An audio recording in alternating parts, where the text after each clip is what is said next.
way it goes.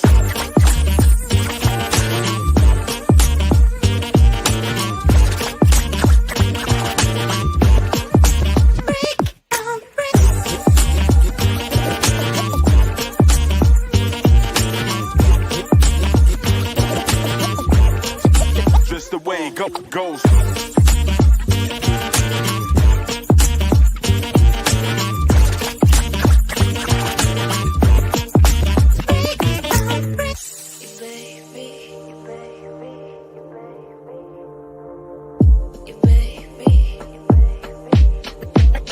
The greatest.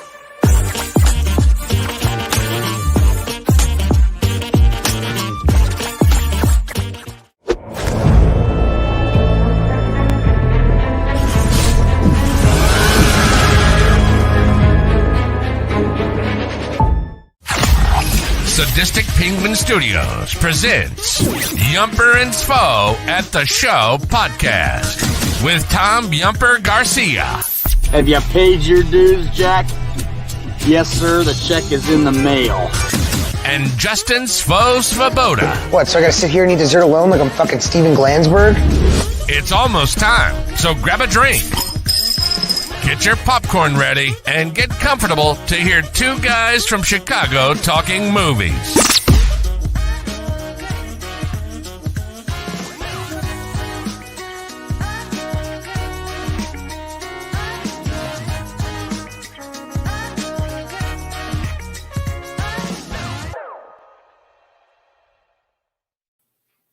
Welcome, everyone, to episode 2 of season 3. I know we've been away for so long. That's mostly my fault because I'm a sick bastard.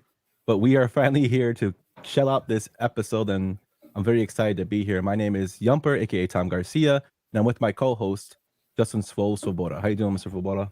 Yumper, I am fantastic. I'm excited to do this episode tonight. I missed your face.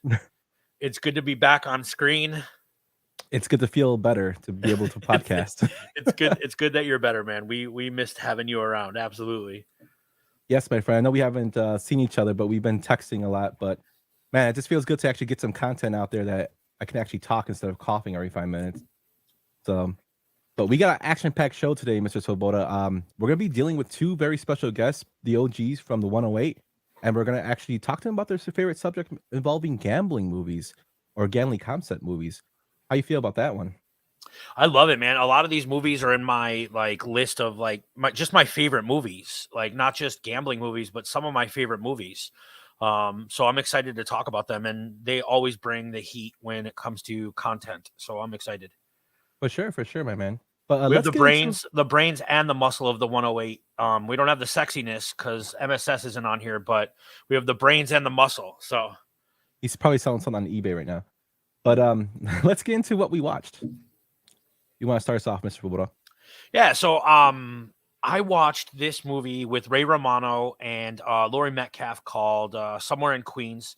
Ray Romano directed it. It's just about a family in Queens, and their son is quiet. He doesn't talk a lot, but he's a great basketball player, and the things that the dad does is a really good dramedy, and Ray Romano's good. I like Ray Romano in movies. He's a big basketball sports guy in the movie and in real life. It's a pretty good flick. I liked it. And the other thing I watched is the other night, Friday night when I got home from work, and Friday night was the first night of the new iPhone 15, and I had just worked 14 hours, and I wanted to put my phone up on the charger and watch a movie with my wife. We rented this movie called Bottoms. Now, Elizabeth Banks produced it, and she did Pitch Perfect, and she produced Cocaine Bear.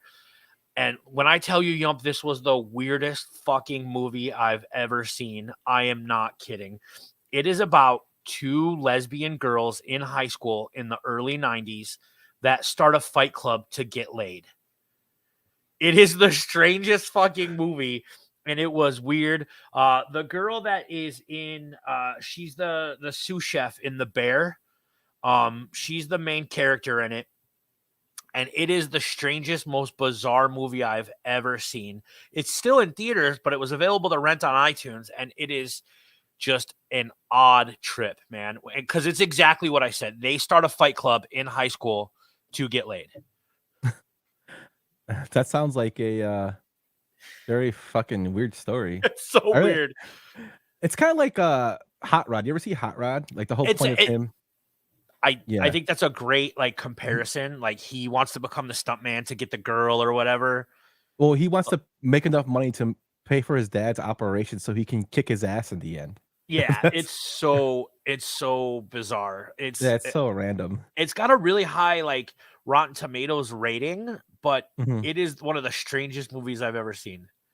Sometimes those are like the good movies to watch. I mean, me and Jen watched a movie called Harold with Cuba Gooding Jr. and this kid that looked like he was like 45. It was probably one of the worst movies I've ever seen.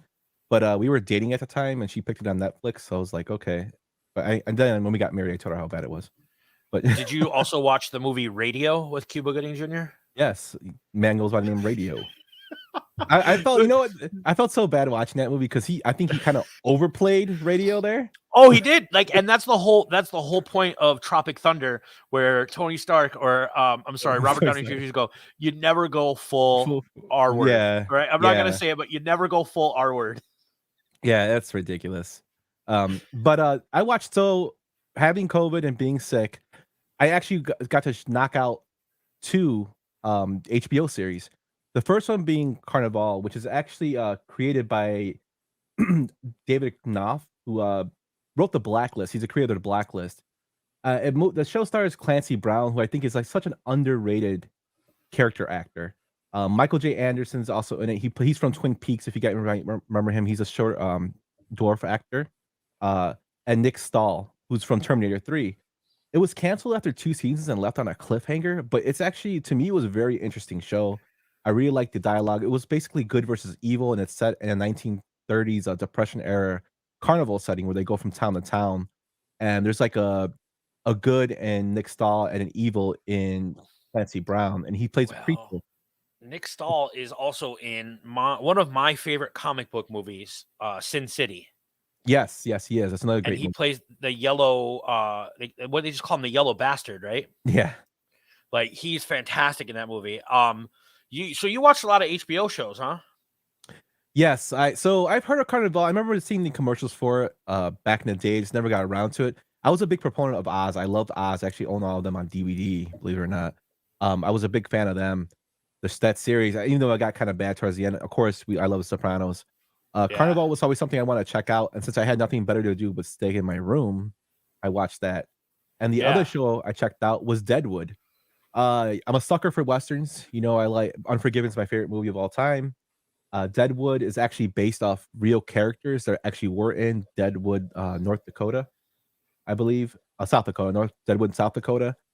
Ian McShane is a fucking like ruthless asshole, but he shows so much, range with his character. Dude won a Golden Globe for his performance. Timothy Olyphant's in it as the main character, and you have Brad Dourif in it, who gives great monologues as a doctor. It shows a lot of stuff from the Old West and how this town got started up because it was actually on indigenous territory, so there was no rules, no law, and it was a gold mining town. And it takes a lot of stuff that really happened in real life, like while Bill Hickok was there, Calamity Jane was there, and it shows some of the factual stuff while putting in dramatization around it. And I really enjoyed it. It's another show that got canceled after 3 seasons, but they actually did the right thing and brought it back for a movie to close it out within the past 2 years. Now, I haven't had a chance to watch the movie, which I'll get around to, but I love the fact that I actually have something to look forward to giving it some closure to the series. Yeah, not like when they made the Entourage movie, right? Yeah, dude, I remember reading about, like, when that movie came out, I remember reading about, like, on message boards how people hated Entourage. Bro, so, like, we talked, that was our last episode, was the TV episode. And Entourage is a top 5 favorite TV show for me. It's one of the broiest things that I like, and I'm not ashamed to admit it. And that movie was just a giant fucking piece of garbage. Like, it was like fucking 2023 White Sox Chicago Bears garbage. It was brutal. Deadwood should have been in cocksucker. That is a word that's repeated. My old man loves Deadwood, and I've never given it a chance. I should look into it. Yeah, so both series are actually slow burns. A lot of like stuff goes around it. Deadwood's a little more slower than Carnival, because Carnival has kind of like a supernatural element to it. Yeah. But Deadwood, like, just Ian McShane just draws you in because he plays like a ruthless asshole. And cocksucker is mentioned like in every like 4th line. That's like their whole like insult, cocksucker. Okay. but it's very enjoyable. I liked it a lot. Timmy Oliphant, I think, is a great actor as well. Oh, Yeah. Only thing weird about him is his like facial expressions. Like, did you see Justified? Did you watch any Justified? Yes. So Justified was something else I watched before, and that's why I watched Deadwood, because I liked them in Justified. Okay. Yeah. So definitely, if you haven't checked those two out, check them out. Carnival, like I said, has got that weird element to it, and Deadwood's, one of those series that really doesn't get talked about enough. It should be mentioned more. They're both HBO shows, so like I know you know this, but like when I'm at work, like I deal with so many people. Like on my lunch hour, I bring my iPad and I watch something, so I don't have to talk to anybody for an hour because I got to go back up to the sales floor and beyond. But I don't know if I can get away with an HBO show on my lunch hour because I don't need titties in the break room, right? Like I just don't need it. Yeah, not these two. Like Ian McShane runs a whorehouse, so you're not. Oh yeah, no, definitely not. I can't do Entourage. I can't do Sopranos. Like I got to do like chill stuff. Yeah, so, you can't watch them too, but on your own you can watch them though. Yeah, absolutely. But that's what we watched. If you want to let us know what you watched, check us out at Yumper and Svo on Twitter and send us your pics there. If we're still on Twitter, if it doesn't fucking blow up or something. But until then, check us out at Yumper and Svo. Absolutely. Yeah. So we have two very, very special guests. Well, and what better way to introduce these guests than their own little intros?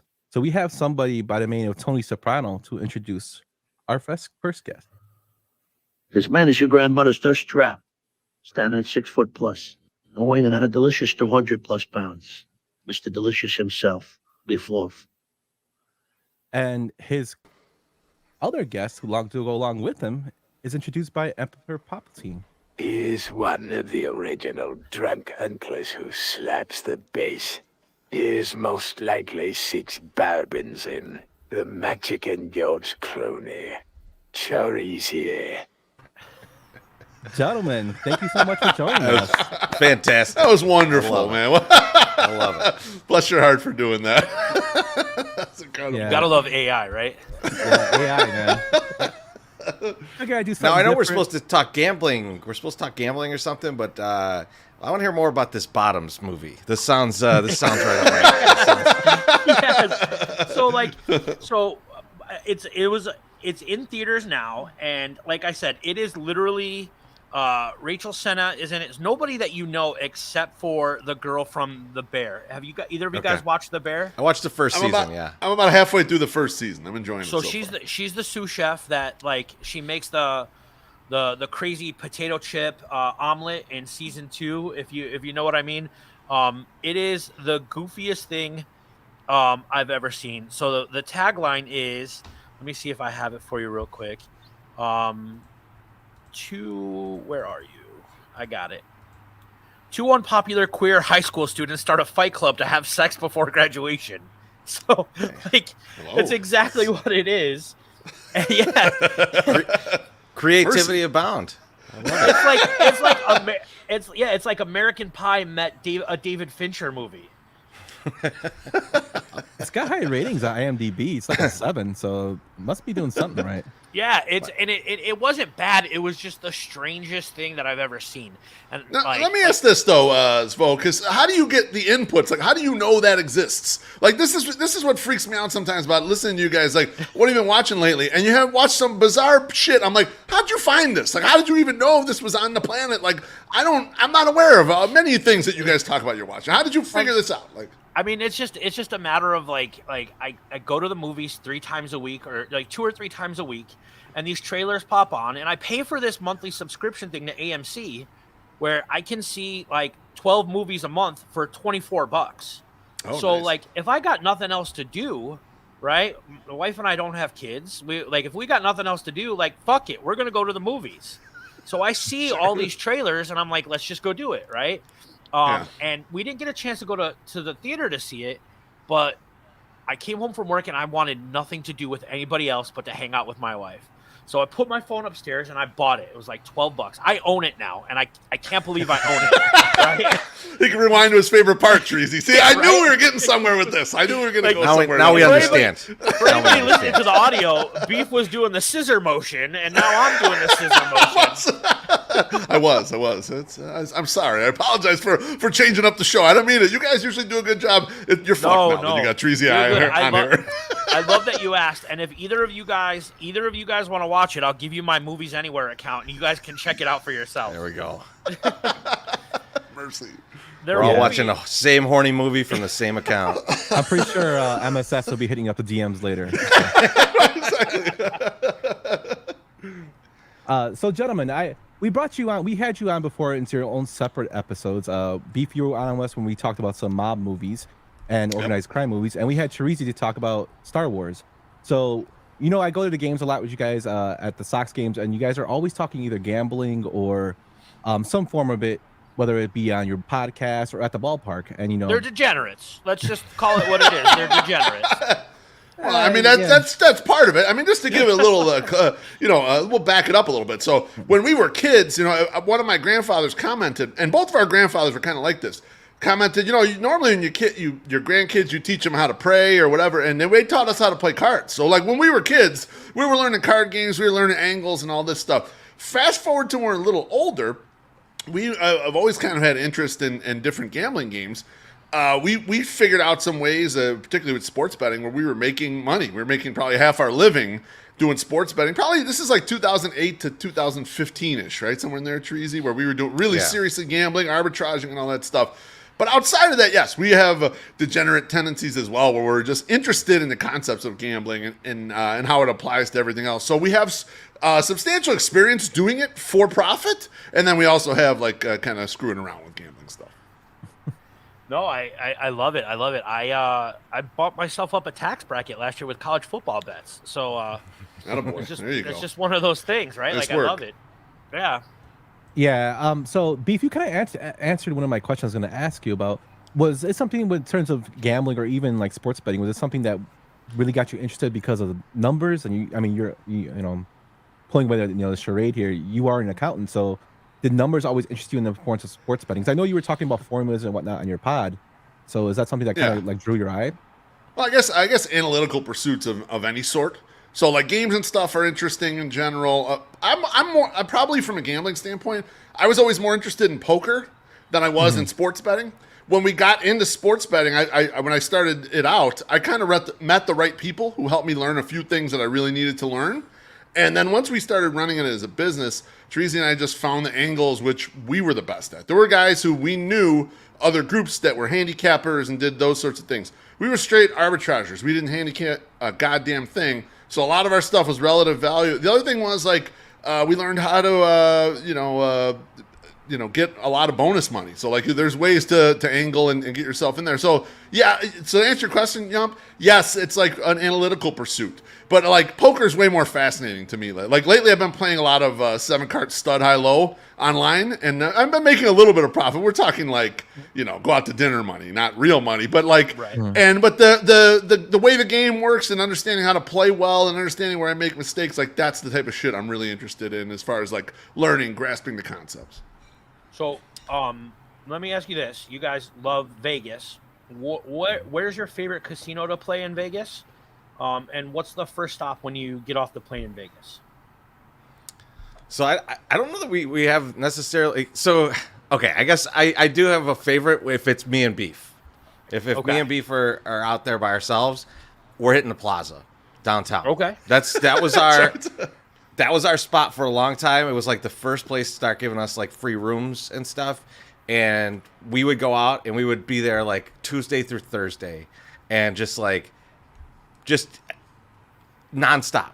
We didn't do anything. We didn't go to shows. We didn't go out to fancy dinners. We played at the tables until they gave us free food. And then we ate disgusting buffets in downtown Vegas back when it was still very shitty. So you like Fremont Street. And that was on Fremont Street, yeah. That was really just me and Beef getting away from everything and hanging out together. And so I always enjoyed that. Now I think when we take the wives and it's much more, let's hit all these awesome dinners and let's hit these really great cocktail bars and things like that. But I mean, I still, if I'm gonna sit with Beef, we're probably playing 3-card poker. Because that's just a really fun game. If there's more guys with us, absolutely a craps table, because nothing is as lively as a craps table. That's where you got to get to. Nice. So one of the things I wanted to bring up was I watched your Super Bowl pick show on the 108, and my brother wanted me to mention this to you because it's still like we still talk about today whenever we talk about sports betting. Is one of the bets you guys mentioned was, will Andy Reid be smothered in barbecue sauce? so that still cracks me up because it's so randomly out there. Is there a bet you guys place a wager on that is so ridiculous? You're like, I can't believe I bet on that. I mean, all of the Super Bowl props are insanity, right? And like, it's weird to get scenarios where you have an edge in the Super Bowl props. But so like we didn't get a chance to bet on this because things had kind of moved around, and like offshore was kind of going away, and inside the United States they don't have some of these bets. So like there was a few years back, there was a bet where it was there's always this bet on how long the national anthem song will be, right? Mm-hmm.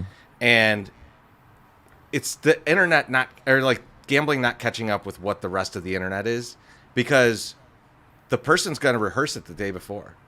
Someone's going to get video of that, and they're going to tweet it. And gamblers are going to see that and go, I know exactly how long this is going to take, and just hammer a line. And so they had to, all these books just had to, take the bet down as soon as they just started getting hammered for this. But it's bets like that where it's just it's just the silliest thing, but people are going to find an edge. There's an edge to be found in everywhere. And that's kind of that's the thing I like the most about it, is just seeing the world through a lens of, I got to find an edge to every single thing that's here. Chorizy, that's some Sam Rothstein. He knew if the other quarterback's girlfriend was on coke shit right there. Yeah. Right? No, yeah. That's exactly what that is. Absolutely. I mean, Chorizy, I was thinking about wild stuff. Remember when sportsbook.com, those skins back in the day, they had live betting during the NFL draft. And on Twitter, the draft picks were coming out a couple picks before. So you could literally bet, it was a small limit, it's $100. You could bet $100 and know with certainty, because Schefter and all these guys told you what the pick is going to be. It's going to be in 10 minutes. Beef, I was saving that. I was going to say, for a half hour, we were smashing no doubters. The other one I remember, winning money on something weird, we probably won mid-five figures on the 2012 election. That's Obama's second election, because that was when I think that was when Nate Silver kind of got big for a little bit, and he was posting all this stuff on 538, but he was also posting the odds for the individual states, and we had a couple sites offshore that were taking the states, and for whatever reason they weren't moving along with kind of what the rest of the world thought in these polls. So we're hitting $500 a poll kind of across all these things, and banging 80% on these things, because the books didn't pay enough attention, the offshore books, and then they allowed us to run free. So stuff like that was always a lot of fun, Chorizy. I always thought it was great. That was always the craziest stuff. We'll get back to the NFL draft one, Beef, later, because it'll help explain what's going on in one of the movies. But yeah, that one was really great. I'm trying to think if there's any other really weird ones, but I think the weirdest other stuff was we would always bet, and this was always a glorious day, was on July 4th, I'd wake up at about 7 a.m.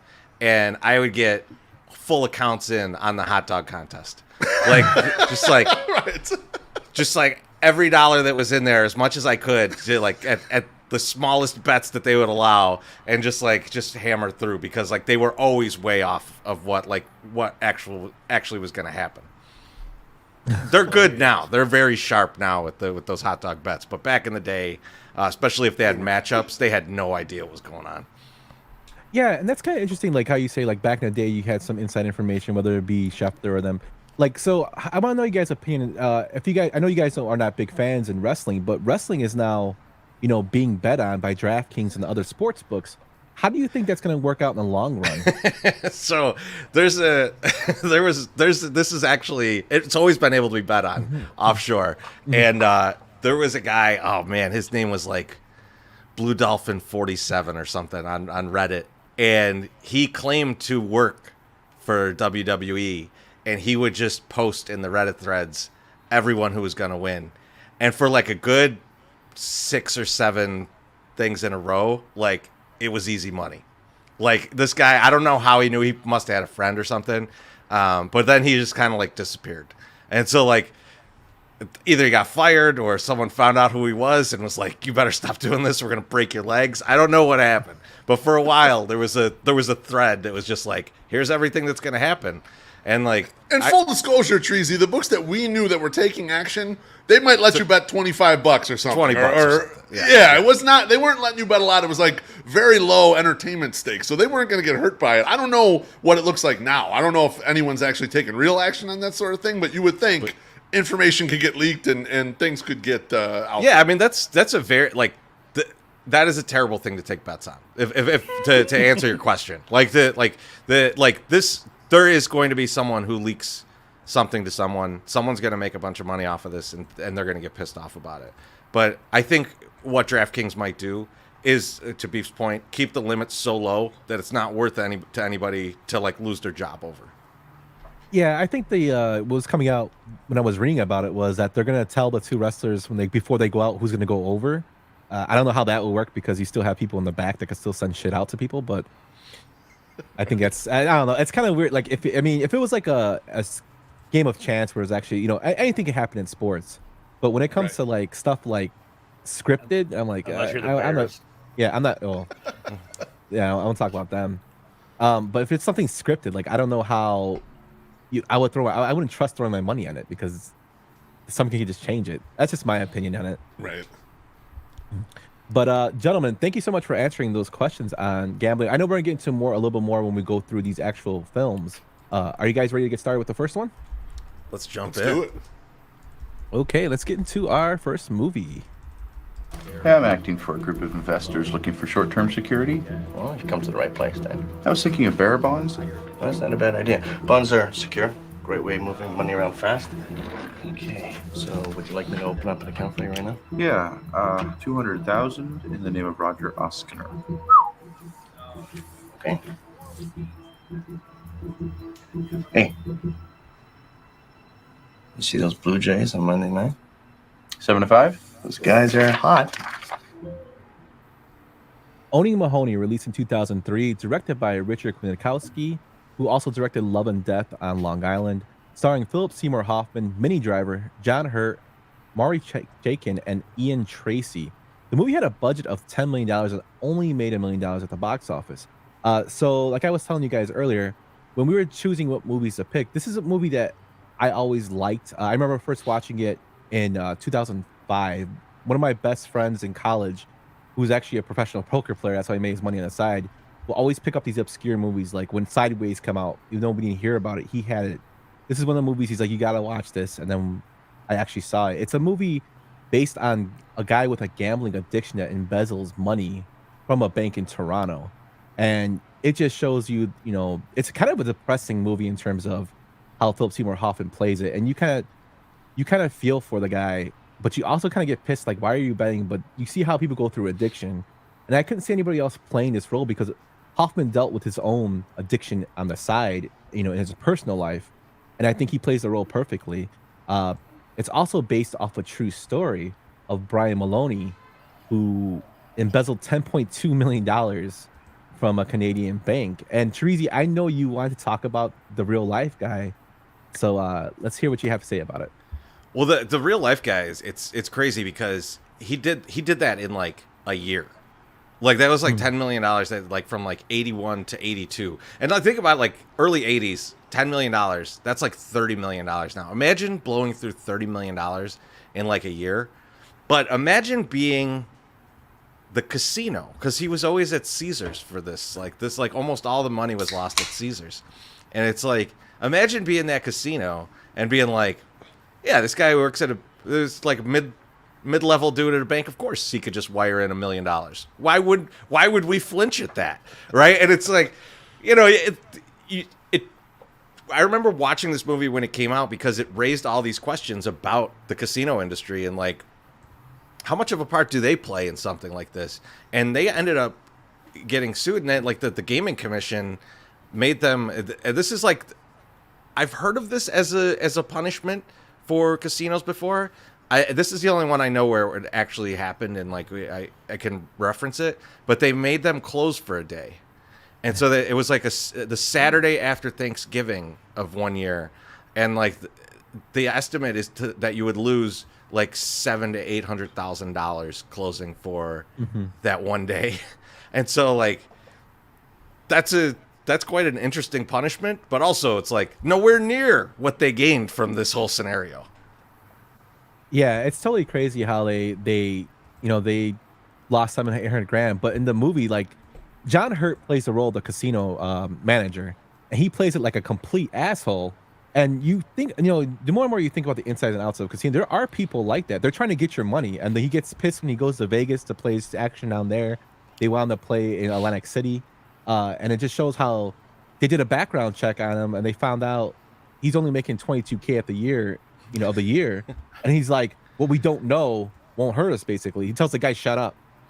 The less we know, the better we are off of making money, and it's just crazy how he goes with these stacks of chips and plays, and he'll go on a heater where he's making 3 times of what he came in with, and then, even the person they had sit with him tells him, take it and go home. No, he's like, no, I'm a heater, and he just loses it all like completely, and you just kind of feel bad for him, but you can see how bad the addiction, is affecting him in terms of gambling. And shout out to Minnie Driver's character, because her ass stood behind him the whole way, and I was just like, I've been like, fuck this guy. Yeah, there's like crazy scene to your point with the casino and the way John Hurt plays this. There's a scene in it where he is like on this heater, and like one of the guys from the casino comes up to him and is like mad about it, and he says something like, I can't remember exactly what it was. It's been a while. Wait till 4 a.m. Okay, yeah, wait till 4 a.m. And like, and they like fast forward to that time, and he is just like, everything's gone, just like it's all like he's down to like his last like little stack of chips, and it's like, man, like. Yeah, you can't see the pain in his face too, where he's like rubbing his he's like sweating and shit. Like, so our original plan for this movie was to have our boy Nam surprise us and do a cameo, because this guy talks about this movie in such high regard. He loves this movie, and he couldn't make it tonight, but he wanted me to tell you that this is a top 3 gambling movie for him all time. Philip Seymour Hoffman is absolutely awesome in it, and he wishes that he personally could be the guy that gets to eat all the leftover ribs that got cold because Philip Seymour Hoffman was gambling and couldn't be bothered to go eat the free ribs. Those were words from Nam exactly. Yeah, that part is hilarious. How the casino manager asked Philip Seymour Hoffman's character, "Hey, what would you like to eat?" He's like, "Oh, I want some ribs, no sauce, and a Coke." And while he's gambling, he's telling the kitchen, make him a new plate. We don't want him to stop. So it turns out that after he loses all his money, they had so much fucking ribs, they gave him to the staff. Oh, gosh. Yeah, that's how he meets a cook in the stairwell, because he's stressing out about losing money, and they eat ribs together, which I thought was hilarious. But Beef, I know you haven't seen this one. This is a movie that's kind of hard to find. It's a Canadian film, but there is a link on YouTube. Reach out to me. I can send it to you. You guys can check it out for free. But like, does this pique your interest at all in it? Yeah, absolutely. I love degenerate movies like this. I mean, in a way, it reminds me a little bit of, the degenerate part of it reminds me of High Roller, which is the movie that's about Stu Unger that Michael Imperioli is the star of. And we didn't pick it on our lineup today. I thought about it, but I ended up not using it. Now, that's coming from the standpoint of a guy who was a professional gambler who had a lot of leaks or whatever. This is a person who's just like in a normal white-collar job. But it's still the same thing where they just can't stop themselves. They keep going and going and going, whether it be drugs or gambling or whatever, and it just never stops. So yeah, these movies are always interesting in the psychology of human beings and their limits.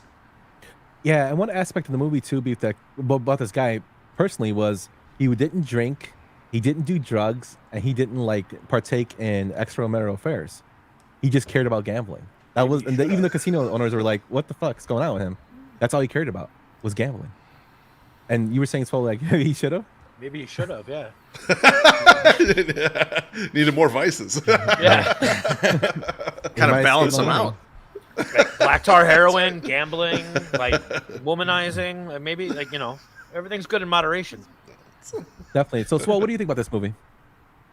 I like this movie. I had never seen it until Nam made me watch it, made me look for it. But I love anything that Philip Seymour Hoffman does. Like Philip Seymour Hoffman was the best part of so many of my favorite movies, right? Boogie Nights, 25th Hour, and the dude can act, and he was absolutely fantastic. But just like Beef, I love movies that tell stories like this. Like, there are so many movies that I left off the list, but this is an absolutely elite like gambling movie. Yeah, for sure. If you haven't seen it, check it out. It's kind of depressing, but it's very interesting. And Hoffman, like, he plays the role to perfection, in my opinion. I think most of these movies are kind of depressing because you're always chasing that high, right? And it's never like once you get it, it's never quite the same. So I don't know. Maybe that's just me. It could be, yeah. I mean, for the most real life ones, they are pretty depressing because usually people walk away with nothing. Yeah. And this guy definitely walked away with shit at the end of his tirade. But let's get into our next movie. Somebody's quiet, will you? Blanche, John, Grandma, talk to will you? Stay quiet, will you? Come on, hey, kids, stay quiet, will you? Be quiet, will you? Somebody, will you shut the fat little bastard up? 1983's Easy Money, directed by James Signorelli, who also directed Elvira, Mistress of the Dark. He did some Rolling Stones videos, most namely Mixed Emotions, and he also is a producer of SNL. This film stars Rodney Dangerfield, Joe Pesci, Kenny Azzara, Jennifer Jason Leigh, and Geraldine Fitzgerald. It had a box office of $29.3 million and an unknown budget. So, Chorizy, this is one of your picks. Tell me why. So to me, this is, well, it's definitely not a depressing film. This is one of, it's a very funny movie. It's one of my favorite. It's just generally one of my favorite movies. And the reason that I like this one so much, though, is like, so there is like tons of degenerate gambling, and they're showing like some of the things that happens that everybody knew about in gambling. Like they go to the harness races, and the guy's throwing the race, and he's basically skiing because he's got his feet down on the ground, like so that the horse will lose, and it's the horse that they all bet on, or like they're going to play craps, and like he's won all this money, and then he like craps out and like loses everything, and like he's just like this kind of degenerate, but his wife's family is very wealthy. His mother-in-law is very wealthy, and she passes away. And in her will, she leaves $10 million to them, but on a set of conditions that have to be met over the course of a year.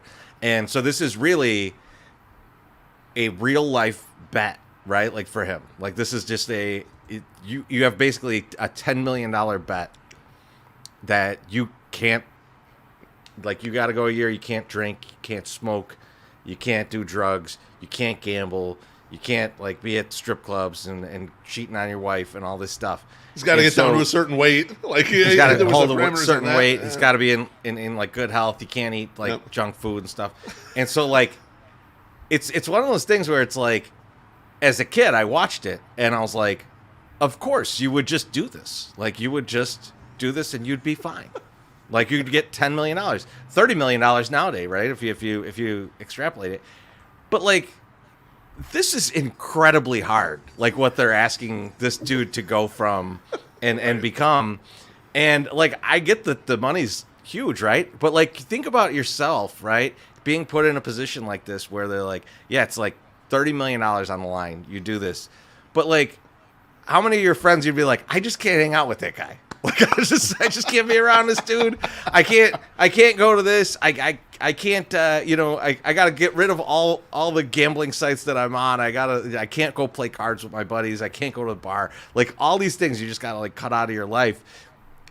I know we'd all do it, right? We're like, cause it's $30 million, but it's at the same time, it seems really impossible now that I'm an adult. And like, I think that's one of my favorite things about it is that like, I watched this as a kid. I thought it was funny. And then I grew up as an adult and like, there's a lot more jokes that I get in the movie. And I kind of understand why Rodney is or Monty, I should say, in the movie is having such a hard time with this scenario. Yeah. What about you, Beef? Oh, sorry, go ahead.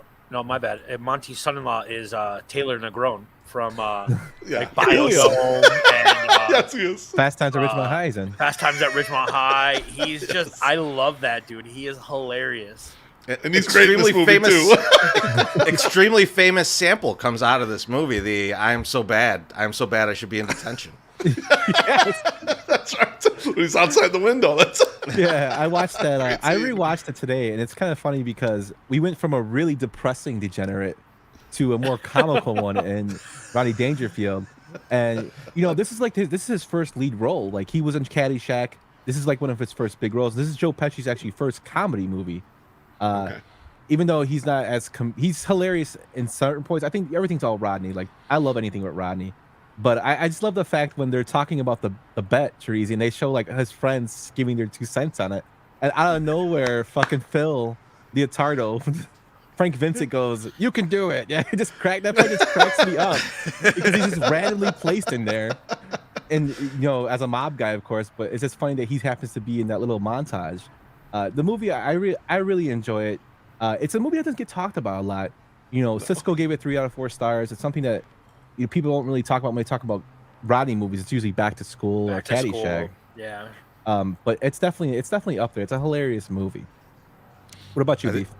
Yeah, I mean, the one main gambling tenet for me in this, and Treasy brought it up, is about environment. You know, sometimes it's tough to do the things you're supposed to do depending on the environment you're in. And he brings it up. Like, the whole bet is him ripping apart everything that he normally does. You cannot do any of it anymore. And so maintaining a social life or even being around any of those people is nearly impossible. And it's kind of you need a good night's sleep for the next day so that you can do well at work idea, but extrapolated across every hour of your life. You can no longer kind of be in those situations in order for you to, to complete the bet, to win the bet. The second thing I wanted to bring up, and I'm going to get in trouble right out of the gate, but the cameo from Kimberly MacArthur and Treasy, I don't know if you know who that is, but I'll just tell you. Neighbor? Not worth $5 million, not worth 5 million, 10 million maybe. So just saying, yeah, that scene forever has shaped me. I want to ask you, Treasy, best titties in a movie ever that you've ever seen. Is that up there? Top 5 at least. Oh, it's gotta be up there. And it also it falls into the next scene when he's talking to his neighbor, which is my favorite line in the whole movie. When he's talking to his neighbor, he tells him, "I saw more than." When he's like, "Oh, you met my better half," he's like, "I saw more than half." But they're talking, and he's asking him about. He's like, "Hey, maybe you need a little tootsarootski, maybe a little smoke, you know?" And he goes, "Hey, man, you're talking to me about drugs. My kid's right here." And the guy dead looks him right in the eye and goes, "Hey, if you got a connection in the family, stick with it." It's just the best delivered line, and it's so quick, and it's just like I'm just like cracking up because the kid is like 12 years old. I'm a little disappointed. Thanks a lot, Beef. That was our next episode, top 10 titties in a movie. So, well, there you go. I spotted you one. There you go. You get check that out if you haven't seen that yet. Could we get away with that? No, not at all. Like Beef, so that and Phoebe Cates, where are you ranking them? I would put Kimberly MacArthur over because the Phoebe Cates thing was a more like you're yearning for this character the entire time. You're hoping that the Kimberly MacArthur one was, one, you're shocked. 2, they are a gigantic set of tits that you're not expecting to see in a movie. Like, that's not. You don't see that in a movie. Like, it was like, what the hell is that? You know, it's like he just walks into the yard and he looks and he's like, and she's like, "Hey, how you doing?" It's all part of the setup, but still, it's tremendous. It's just totally random. Like, I remember when I first watching, I'm like, "What the fuck?" And then and Rodney's known for his like one-liners. His delivery is so great, and his facial expressions. Yeah, totally a hilarious moment in the movie. But definitely, I thought it was pretty crazy that they actually wanted Bill Murray to play the role of Patty. He dropped out, and Tom Noonan actually took that role. Tom Noonan, who you remembers from RoboCop 2, that's the only thing I ever remember him from, as the bad guy in RoboCop 2. But I can't see Bill Murray playing a small role like that. I think it's perfectly cast the way it is done. And this movie was so popular, it actually knocked out Vegas Vacation, the first movie. It knocked it out of being in the top rank. Just Vacation, like regular Vacation? Yeah. It was number 1 for 4 weeks, and this movie knocked it out. So rightfully so. Yeah. Absolutely. But You know, it's a movie that, like, if you haven't seen it, check it out. I think it's free on Prime with ads, but it's definitely worth, like, the juice is worth the squeeze, as they say. Oh yeah, if you've never seen this movie, you absolutely need to watch it. And we didn't even tell you how it ends, so like the whole ending will still be like brand new to you. So like, it's so random, definitely go too. check. It is such a weird ass ending. I love it. Yeah, it's so random, but yeah, definitely check this one out. But let's get into our next one. Eddie, what are you gonna do when I kick your ass? Pick myself up and let you kick me again. Oh yeah? Yeah. Just don't put the money in the bank, kid. Because if I don't whip you now, I'm gonna whip you next month in Dallas. You mean Houston? There's nothing coming up in Dallas. Houston, Dallas. And if not then the month after that in New Orleans. Oh yeah? What makes you so sure?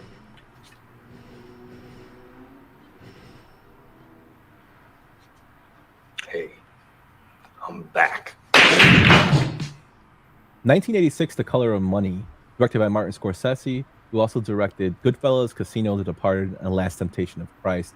This movie stars Paul Newman, Tom Cruise, and Mary Elizabeth Mastroianni. It has a budget of $14.5 million and made $52.3 million at the box office. So, Swole, this is one of your picks. Let us know why. I mean, first of all, the movie takes place in Chicago in the wintertime, or it starts off there at least, right? And he hits the road. It's a Scorsese movie with a fantastic soundtrack.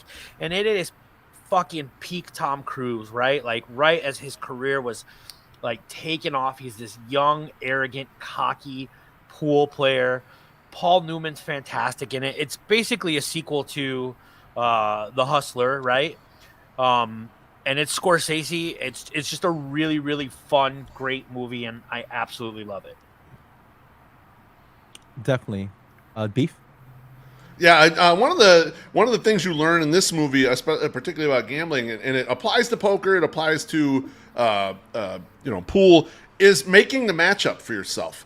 Getting yourself into a good situation to gamble, and like much like young poker players, he does a bad job of this kind of at the beginning of it, talking himself out of matches that would have been very profitable for him, and not kind of understanding the soft skills that are involved in gambling. Yes, you need to develop the skill of like actually winning at the game, but the game beyond the game is getting people who want to gamble with you, and you be a sport and someone that they want to be around and gamble with and give you a chance to win a lot more money. And it's important to learn in this and poker and lots of other things. I know Chorizy mentioned, we'll probably talk about it later, but it's acutely mentioned in making billiards, pool matches, because it's a one-on-one situation.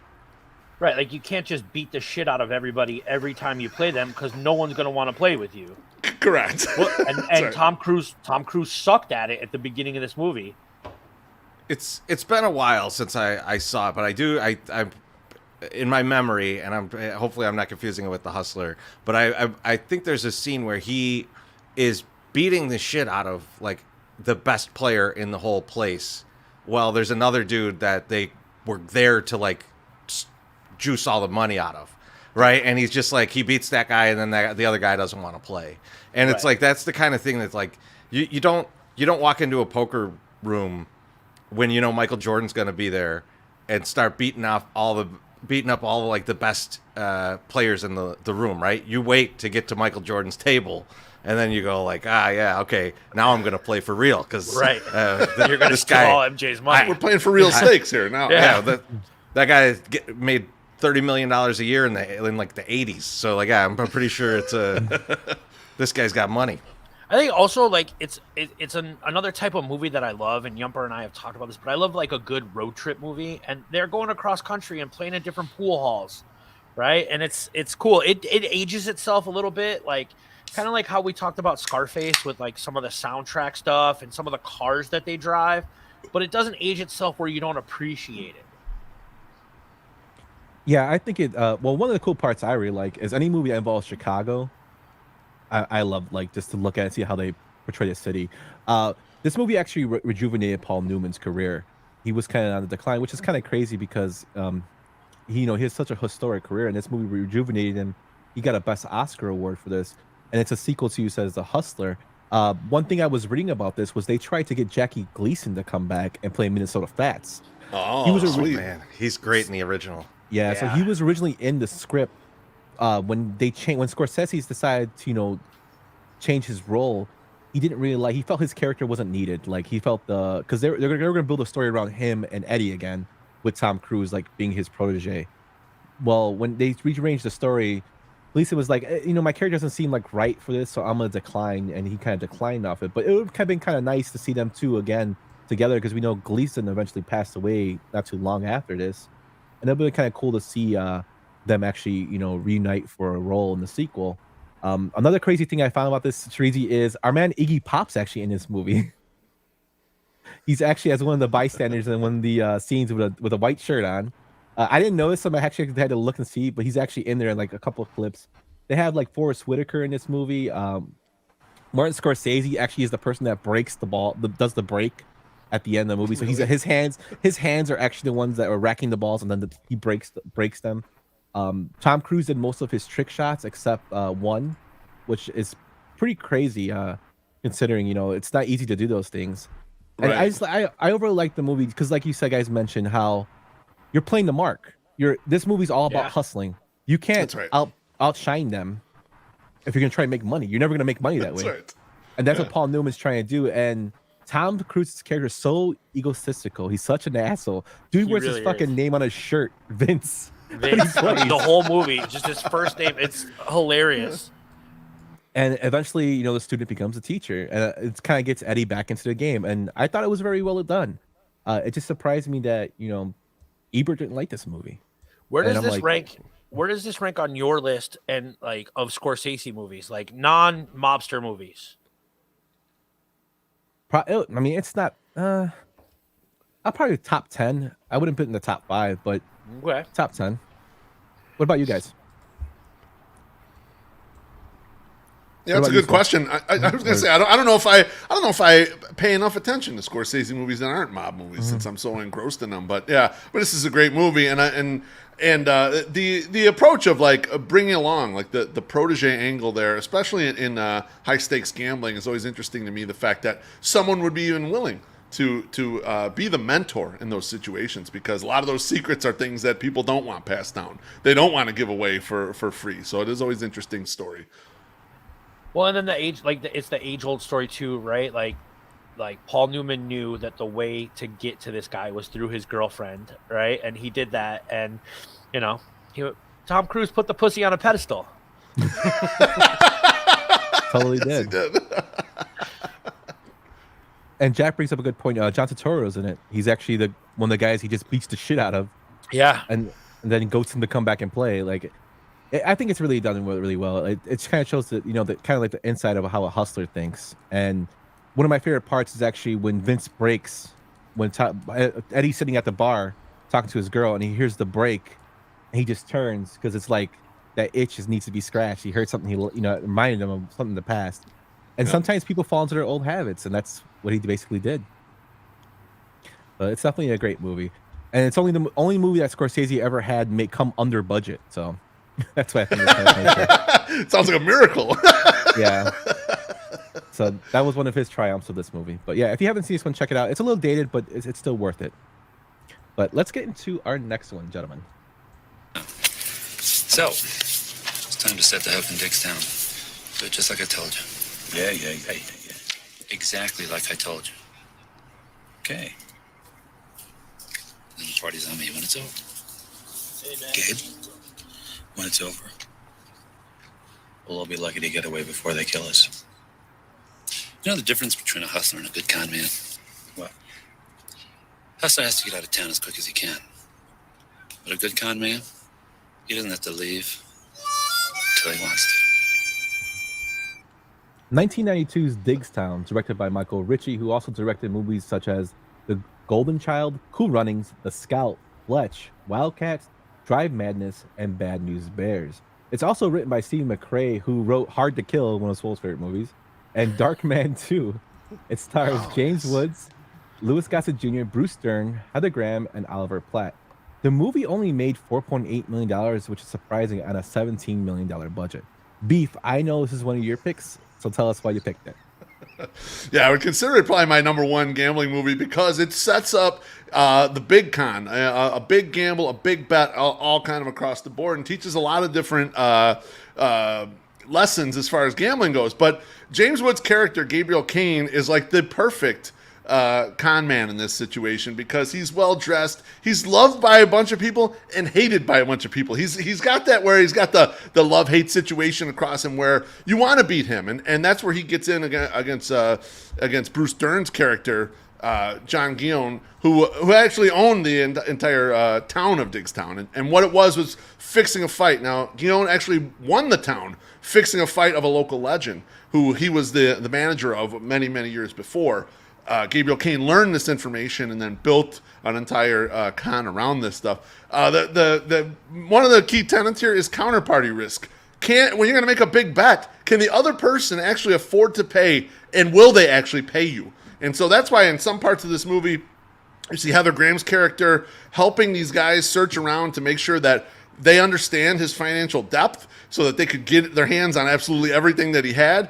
And they knew that Diggstown was the type of town where gambling was extremely important and word was word. So they knew that they could actually win a substantial bet from this group. And also knew that, like, in these situations, like, you see Oliver Platt working all the side action during it. So it's not just the big bet. They're also making lots of small bets with the entire crowd, the entire group of people that live in Diggstown, and have them absorbing some of the costs of the con as well, not understanding that the guy they brought in to fight, Louis Gossett Jr.'s character, is a former professional, someone who does cash fighting kind of on the regular and is likely going to, win all these matches against it.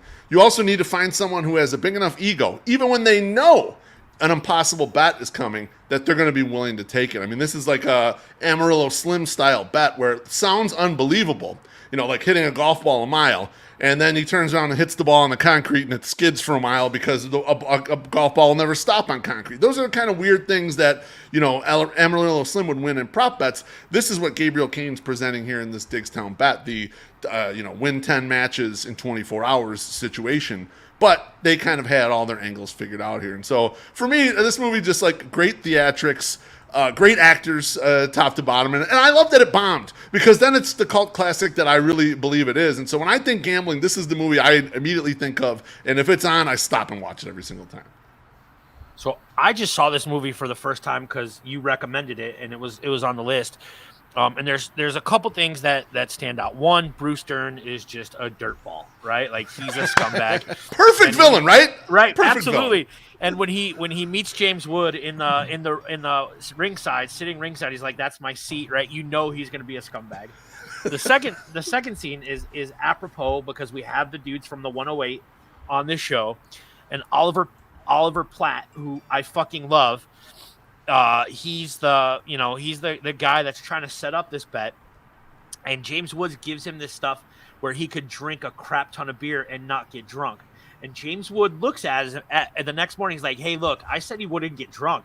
I didn't say he wouldn't have a hangover." And it was fucking hilarious. I thought this movie was really, really good. I am so surprised I had never seen it before, and just thank you for recommending it.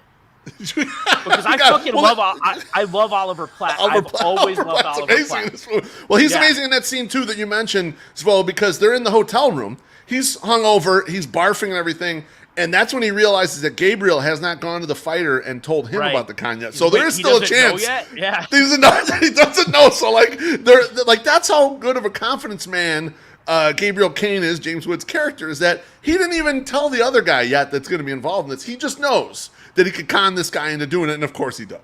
And Bruce Dern just has this southern dirtball charisma in this movie that is just absolutely perfect. Like he smiles, and it's almost like in the Grinch where his smile just doesn't stop. It just goes up and up and up, and he's got the southern drawl, and it's just really good. What about you, Chorizy? Oh man, I love this movie, and I love that we segued from Color of Money into this because it is the pool hustle right up front. But I just know that Beef has this on here just because of Heather Graham. That's it. It was just I mean, that's a young Heather Graham. She's so hot, and it's so funny because it's one of the rare situations. Where my wife doesn't give me shit ever about like checking out, but she does not think Heather Graham's attractive. So she always gives me shit about Heather Graham. See, she loves the movie too, but she thinks Heather Graham's a dog face. We're different polar opposites on Heather Graham there, but Heather Graham is good in this too. Girl? Because Heather Graham's got to play kind of both sides of this, right? She's on the Mark side effectively, but it was her brother who fed the information to Gabriel Kane, who later ended up getting killed, and then he ends up, because he got the information by mistake. He was someone that they didn't ever want to have this information, and they knew they needed to eliminate. But the fact that he was able to pass it on to James Woods' character, that's why she was able to help the group, and wanted to help the group and get this bet done.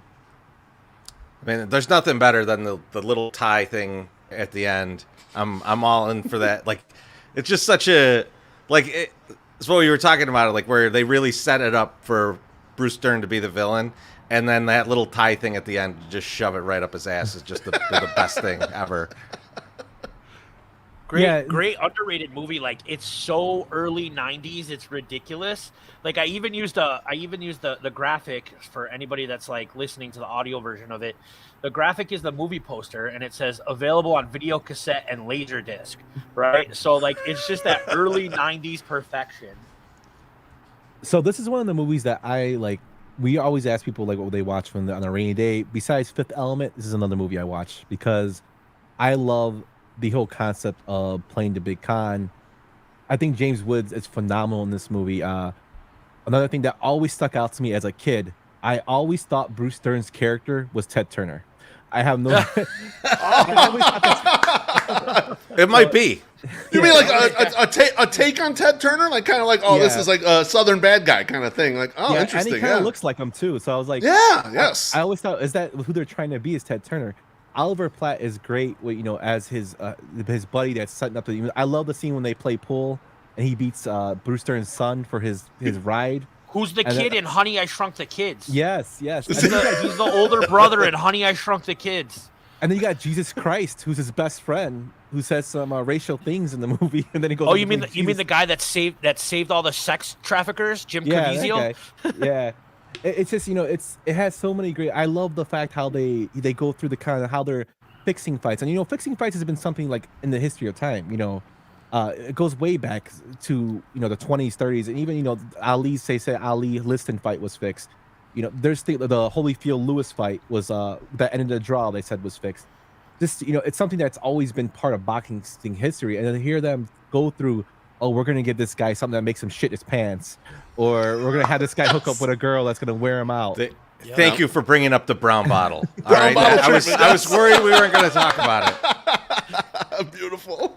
Yeah, it's just greatly. It's perfectly done, and like how, and then one of the lines that I always thought was hilarious is when he gets told by but the guy from New York Undercover, Michael Lorenzo. He gets beat up by them to kind of remind them, hey, keep your eye on the ball. And he's like, I hate being hanged.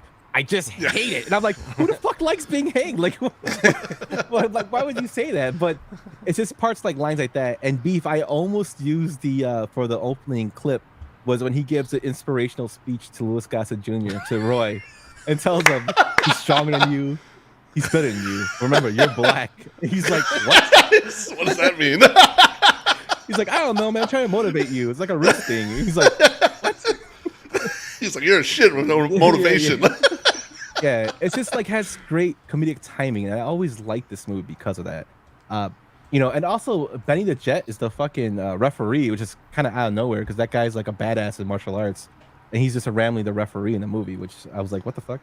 But the movie's just very enjoyable. I'm so happy you finally got to see it because I really like this one. I had never seen it before this week. And Beef, James Woods and Heather Graham actually dated during this time, so that's why. Whoa! I did not know that. That makes me upset. For James Woods. Hey, Yump, I got a question. I got a question for you, Yump, because we have the list like a week in advance, and I know Brian's in the audience right now, and I know he hates it when I bring it up. But how come you didn't put on the 1992 classic Gladiator with James Marshall and Cuba Gooding Jr.? I was thinking about that. I really was. Thinking about putting it on there. Oh, look at that! Look at that! Second best boxing movie after Gladiator. That's the best. That's the best movie named Gladiator, by the way. You're not wrong. Yeah, that's You're not wrong. By far the best. And it's crazy that you bring that up because 1992 was a big year for sports movies. You had Gladiator, which we just talked about, The Babe, White Men Can't Jump. You had A League of Their Own, The Mighty Ducks, Mr. Baseball with Tom Selleck, A River Runs Through It, Wind, and The Cutting Edge that were all released this year. So it was a big year for sports movies. You know what's crazy? I love all those movies. I do too. And I just think this movie kind of got lost in the shuffle in terms of like sports, but it's so much more in it. And that's why I like it so much. And like you said, Beef, it's got that cult status now. And if you haven't checked this one, definitely check this one out because it's totally worth your time. Man, I would definitely go to a drive-in to watch Digstown and Gladiator back to back. That would be that would be the best night. The best night ever would be if it was a triple feature with the other classic, Judgment Night with Emilio Estevez. Oh man! Well, we'll just listen to the soundtrack on the way there. That's his favorite soundtrack too, Chorizy. But speaking of Gladiator, like randomly, if I'm at work, if I'm working from home and I'm coding, I have like a movie on. It's usually Gladiator, and I'll send a picture to Beef, and I'm like, I'm watching this right now. And he just always pops. It's a classic Bridgeport movie, my friend. Totally. Yeah, that's another part too of the movie. I told you, Beef. Like I find it hilarious. He's like, "Where are you from?" And he's like, "Bridgeport," and the guy's like, "What? Bridgeport?" Like what? Like it's somewhere north or some shit. It's still south side. Like what the fuck are you talking about? It's right there. Yeah, but it's definitely so Jack tells it like it's just a product of poor advertising.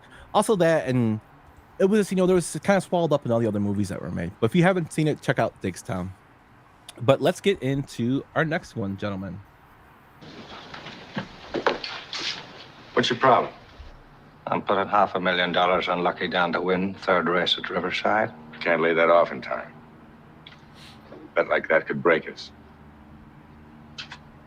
Not only are you a cheat, you're a gutless cheat as well. 1973's The Sting, directed by George Roy Hill, who also directed Slapshot, Butch Cassidy and the Sundance Kid, and Slaughterhouse-Five.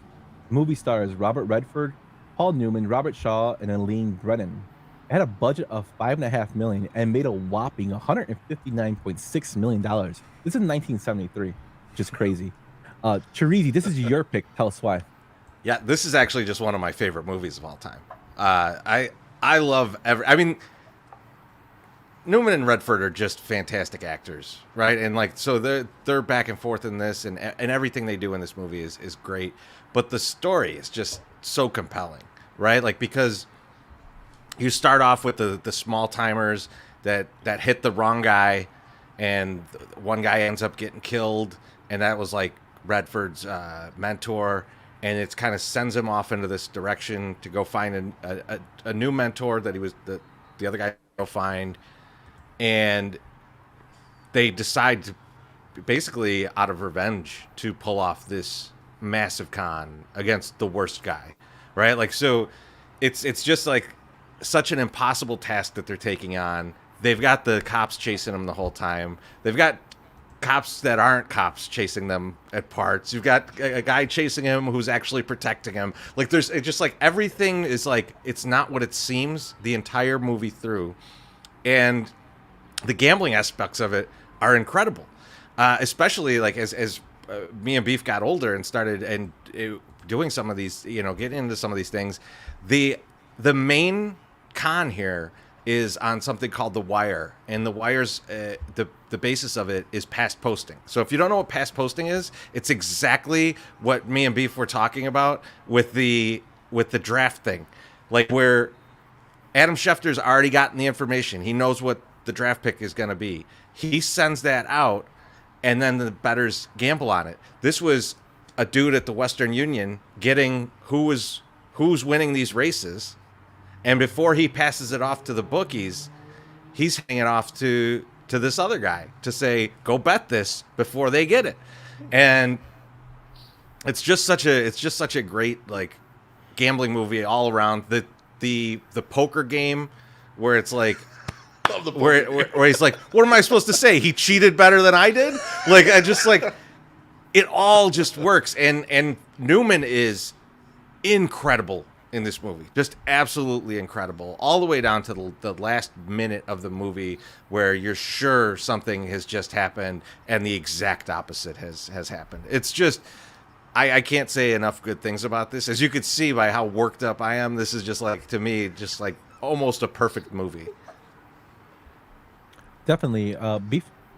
Yeah, Chorizy mentioning the card game. It's like, and also this movie brings up to like knowing who to trust. It's not only finding yourself a good gamble, finding yourself a good spot, but who's going to backstab you? Who's going to give you information? Who's going to withhold things from you? Who might try to undercut you in situations like that? And so sometimes in these spots, you might think you got something good, but you always got to protect yourself and protect all angles.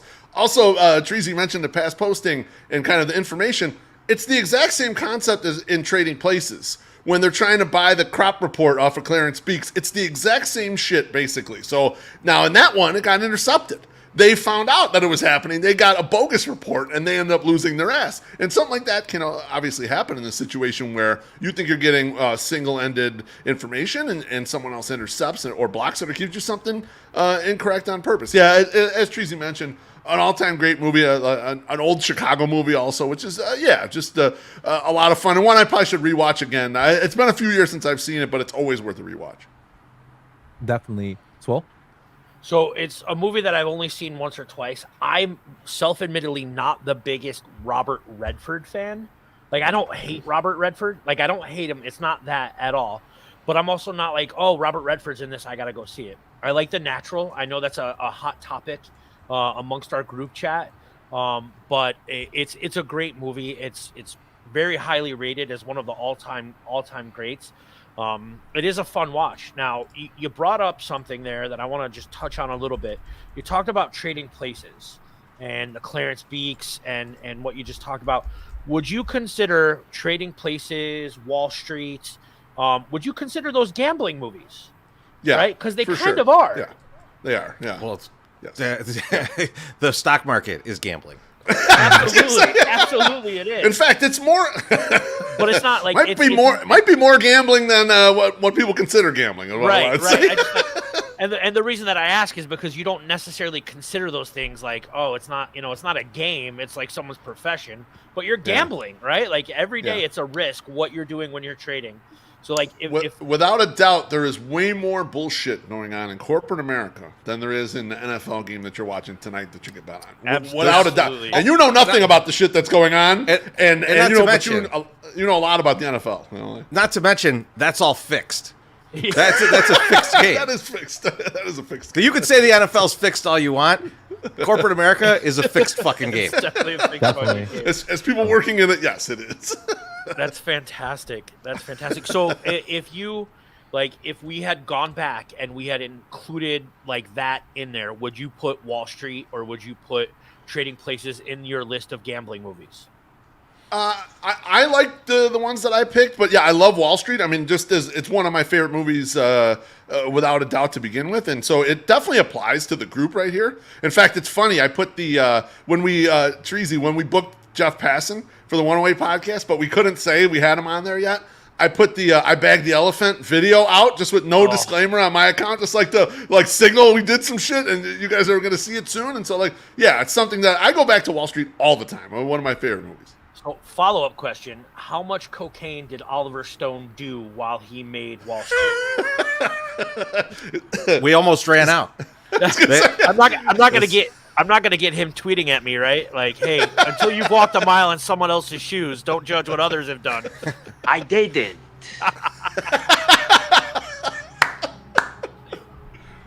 No, what you guys said about the movie, I can just elaborate a little more on it. Like, totally agree with you. This movie, I really like the fact that it actually shows, like, it goes to a screen to show you the certain like events that are transpiring of the big con. It's something I really like. I love this color scheme in this movie. I love the fact it's based in the 30s Depression era. I love the color schemes, the costumes. I'm just a sucker, like a film nerd, like that way. But I love the way it's done. It made so much money back then. And to me, when I think of gambling movies or even the heist movies, this is one of the movies that comes straight to my mind because it's a movie that is so perfectly done to show you everything that it's kind of like if people pay homage to it. And even in Ocean's 11, Chorizy, how they gives the little slip ending at the like everybody knows what's going to happen at the end. Ocean's 11 kind of does that. The third one, it has like a little twist to it. Like the cons know what's going on, how to play the game the correct way, and everybody. I love the fact that he goes. Kid Twist goes out and gets the 20 best con men to work in their and their racetrack. I love the fact that he's doing that. I love the fact that it points out how cops can be fucking manipulated. Robert Shaw, I love him when he's not. Yeah, not anymore. Don't worry. Just a movie. Don't worry about it. Robert Shaw, when he's not killing sharks or getting eaten by sharks, is great as a complete asshole. Yeah. It has another connection to Fast Times at Richmond High with J.J. Singleton, played by Roy Walton, who's Mr. Hand, which I think is great. He's awesome in that. Yeah. Yeah. I brought this up to you off air before we got on. This movie also has Joe Tortori, who's actually the guy with the black gloves. He's as an assassin. He's actually a stuntman for Big Trouble in Little China, which I think is amazing. Great. And there's a Star Wars connection here as well, Chorizy. You know how? How's that? Robert Earl Jones, who plays Luther Coleman, is James Earl Jones' father. I did not know that. know that. That's amazing. That's he's perfect choice. He's awesome in that movie, in the movie too, and like he's like the impetus for the whole thing going down, right? Like they run that con, steal the money from a guy who's just basically running numbers. Turns out to be one of Lonigan's guys. They kill Luther, and then it is similar to is that Ocean's 13, right? Where they're like there's emotion in this con for Luther, just like in Ocean's 13, where they're like trying to not become overly emotional about the con that they're running and getting in too far. So it's there's a good parallel there as well. But yeah, I mean, like, just fantastic stuff. Yeah, just great stuff. And it's kind of crazy because Redford actually didn't want to do this movie. His agent was telling him, don't do comedies. And then he's like, well, why? I'm Robert Redford. I can do whatever the fuck I want. I'm gonna do a comedy. And when he turned down the role initially, they offered it to Jack Nicholson, who it's like he turned it down, and Redford took it. And this is Redford's only Oscar-nominated role, which I think is pretty crazy considering the longevity of his career that he's had. This movie won 7 Oscars. It made a whopping shitload of money at the time, and it's definitely something you guys should check out if you haven't seen it. It's a little long, but it's played out beautifully the way, and they explain everything to you, kind of how everything goes, which I think is awesome. You definitely get kind of what they're doing, throughout it. Like I think that could be complicated when you're doing kind of these complicated grifts or gambling things where it's tough to explain. Like, this is exactly what's happening. They do a really good job of kind of playing it out so you understand what's going on and why they're doing it. Yeah, definitely. And another just a final point on this: Redford didn't see this movie in 2004. What? He never watched the movie until 2004, which I thought is hilarious, considering it came out like 30 years prior. But Chorizy, it's like my sock summer, never rewatching our live streams. He never goes back and listens, never goes back and watches. It's perfect when he leaves. That's what he feels. No, but if you guys haven't seen this thing, definitely check it out. It's a great movie. But let's get into our next one, gentlemen. Let me make one thing clear to you. I am not your father. You are not my friend. This is a business. You were only as good to me as the money you make, and right now it's not worth a hell of a lot. You're gonna give me back everything you lost. No, I can't do that. That money was for Harvard. I have made you so much more than what I just lost. It doesn't matter, Ben. You had very clear instructions, and you didn't follow them. You didn't do your job. You weren't counting, you were gambling. 2008's 21, directed by Robert Lukitic, who also directed Legally Blonde, The Killers, Monster Law, and The Ugly Truth. This movie stars Kevin Spacey, Lawrence Fishburne, Kate Bosworth, and Jim Sturgis. It had made $159 million at the box office and a budget of $35 million.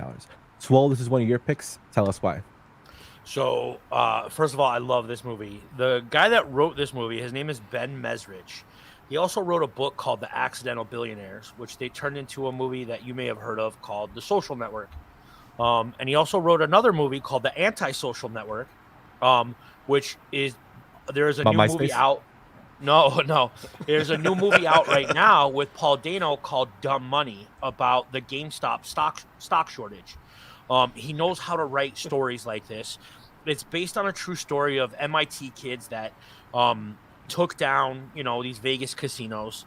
And say what you want about Kevin Spacey, he's a fantastic actor, and he acted his ass off in this.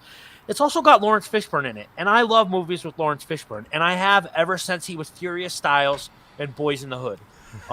Lawrence Fishburne is one of my favorite actors.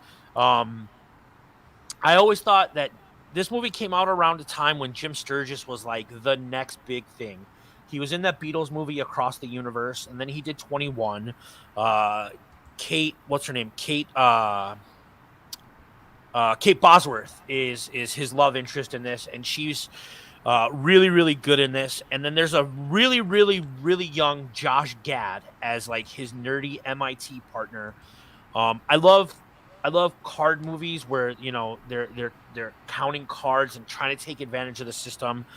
I feel it's very much like this thing that we talk about on White Sox Twitter, where if you feel any empathy towards billionaire owners, then you're a fucking idiot, right? Like, I don't give a shit about these casinos. They took them for what they could. Lawrence Fishburne was trying to track them down. I just think this is a really, really fun, well-made movie. I actually watched it on my lunch today while I was at work to prep, and it's just a movie that I really, really like. Yeah. Definitely. Beef? Yeah, I'm glad to jump in here. First off, let me jump on what Zvo said. Yeah, casinos are scumbags, and you should take them for everything you can, especially back in the day, Trees, the offshores. They would angle shoot the shit out of you to try to get money from you, so you always had to take the best of it for yourself. Yeah, 21's great. I like it. I like a lot of the blackjack lore and the stories. The way it works, so for people that know card counting, roughly card counting works, is the composition of the deck changes as cards come out, and so it could become more favorable or less favorable for you. As it becomes more favorable, people bet more. Now, this is also how casinos catch you. So if you're sitting there yourself counting cards, you start raising your bets as the deck gets better. That's where they kind of have a good eye on you. What they use in 21 and also in the MIT, the books about the team, is they use the big player method.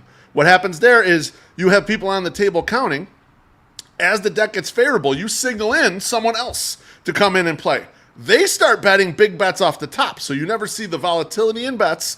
That person's always a big player or big better. They come in there. They're the ones always handling the money. Now, that person who's betting big also has to play a character, because if you're coming in betting $5,000 off the top, you can't look like you have a baseball cap on and you're some college kid. You have to have a role, especially if you're a young looking person. You got to look like you're wealthy, affluent, etc. And so the whole like making a whole cast of people to fill out a blackjack team is more than just understanding the count back and forth and understanding the mathematics. It's also about a show. It's also about understanding where you're getting heat, where casinos are starting to notice you, etc. This movie kind of covers all that stuff in a dramatic way, maybe probably a little more dramatic than necessary, but like big players existed since the 1970s, but they were able to bring it back in the 90s, and then obviously this movie's from 2008, so things go away and then they come back. But I agree with Zvo. I love this movie, and Spacey's great, and he's an asshole in this movie, like such an asshole. But I mean, he is. But like the head of like a gambling group sometimes is an asshole like that, and so like you kind of see that. Well, I think the quote that Yump used was perfect. He's like, "You're not counting, you're gambling. You didn't do your job." That's right. Yeah. The only comment I have on this movie is I want to ask Larry Fishburne, how do you get fired on your day off? That's the only thing I want to know from him. Yeah. I mean, it's much worse than that in the movie, but it's yeah, he's not at the casino that he's at when he gets in trouble. That's the original, or like the origin story of his relationship with Spacey. So Yeah. I think I read that they were kind of pissed off at the casting of like Jim Sturgis and Kate Bosworth, because the group of kids that did it were 6 Asian kids. So they kind of whitewashed this a little bit, but yeah, I don't know. Like I think that like the cast in this movie was good, and I the controversy with Kevin Spacey alone in it is enough. So Totally agree. Like, really can't elaborate on what you guys said. The only thing I have with it is the whitewashing of the cast, because John Jawanda was a member of this team. Jeff Ma, who's actually Jeff Sturgis's character is based off. I wish they would have did a little more closer to the origin of the team, which would have been better. But it's done very, very well.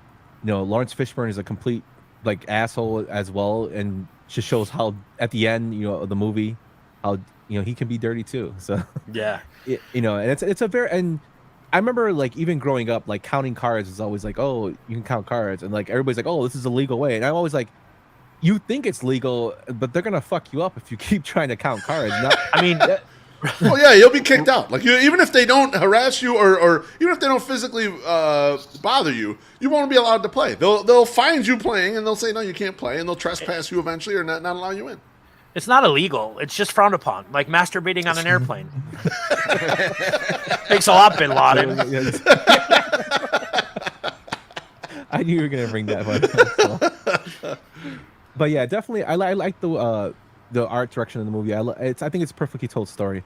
Just the casting was something that just threw me out. But I like the behind the scenes stuff of like the eyes in the sky, watching the tables for the different tips and the different tricks. And you get into it in, one of the other movies that were coming up, like he signals him, he's got a buzzer on his leg, right? Like it's just it's fucking cool, man. Like money or the I hammer. think this is cool. Yeah, that you want the money or the hammer. Yeah. Like I think this is a good fun movie where like I like gambling movies in general. So, and also it shows like the preparation they had to do to even get to the point of making money, of repetition, learning theory, learning best way to count decks, which I thought was very interesting. I love that aspect when they add those things in there to show how they got as good as they were. Even though they were smart, they still needed actually to train their thinking a certain way. Which a lot of practice because you're out in the field and everything's not as sterile as when you're doing your practice at home. A lot of shit is going to be going on around you. So in order to stay because focused, if everything went the way it did in practice, Justin Fields would be the fucking MVP of the league right now, right? Like it's just you got to play real life scenarios.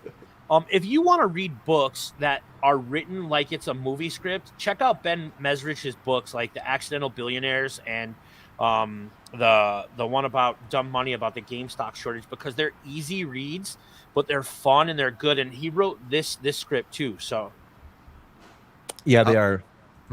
I'll also say if you want to look at it and go like, oh, counting cards, that seems really, really great way to win at the casinos. I would recommend you read up on like easy card counting. There's like a method that's like really simple, and then go try and do that for like don't actually act on it and try and bet on it. Just try and keep count at an actual casino and see how fucking difficult that is. It's impossible. Yeah, I mean I'm gonna do it again, but Rain Man practically bankrupted a casino, and he was a retard. A what? Retard.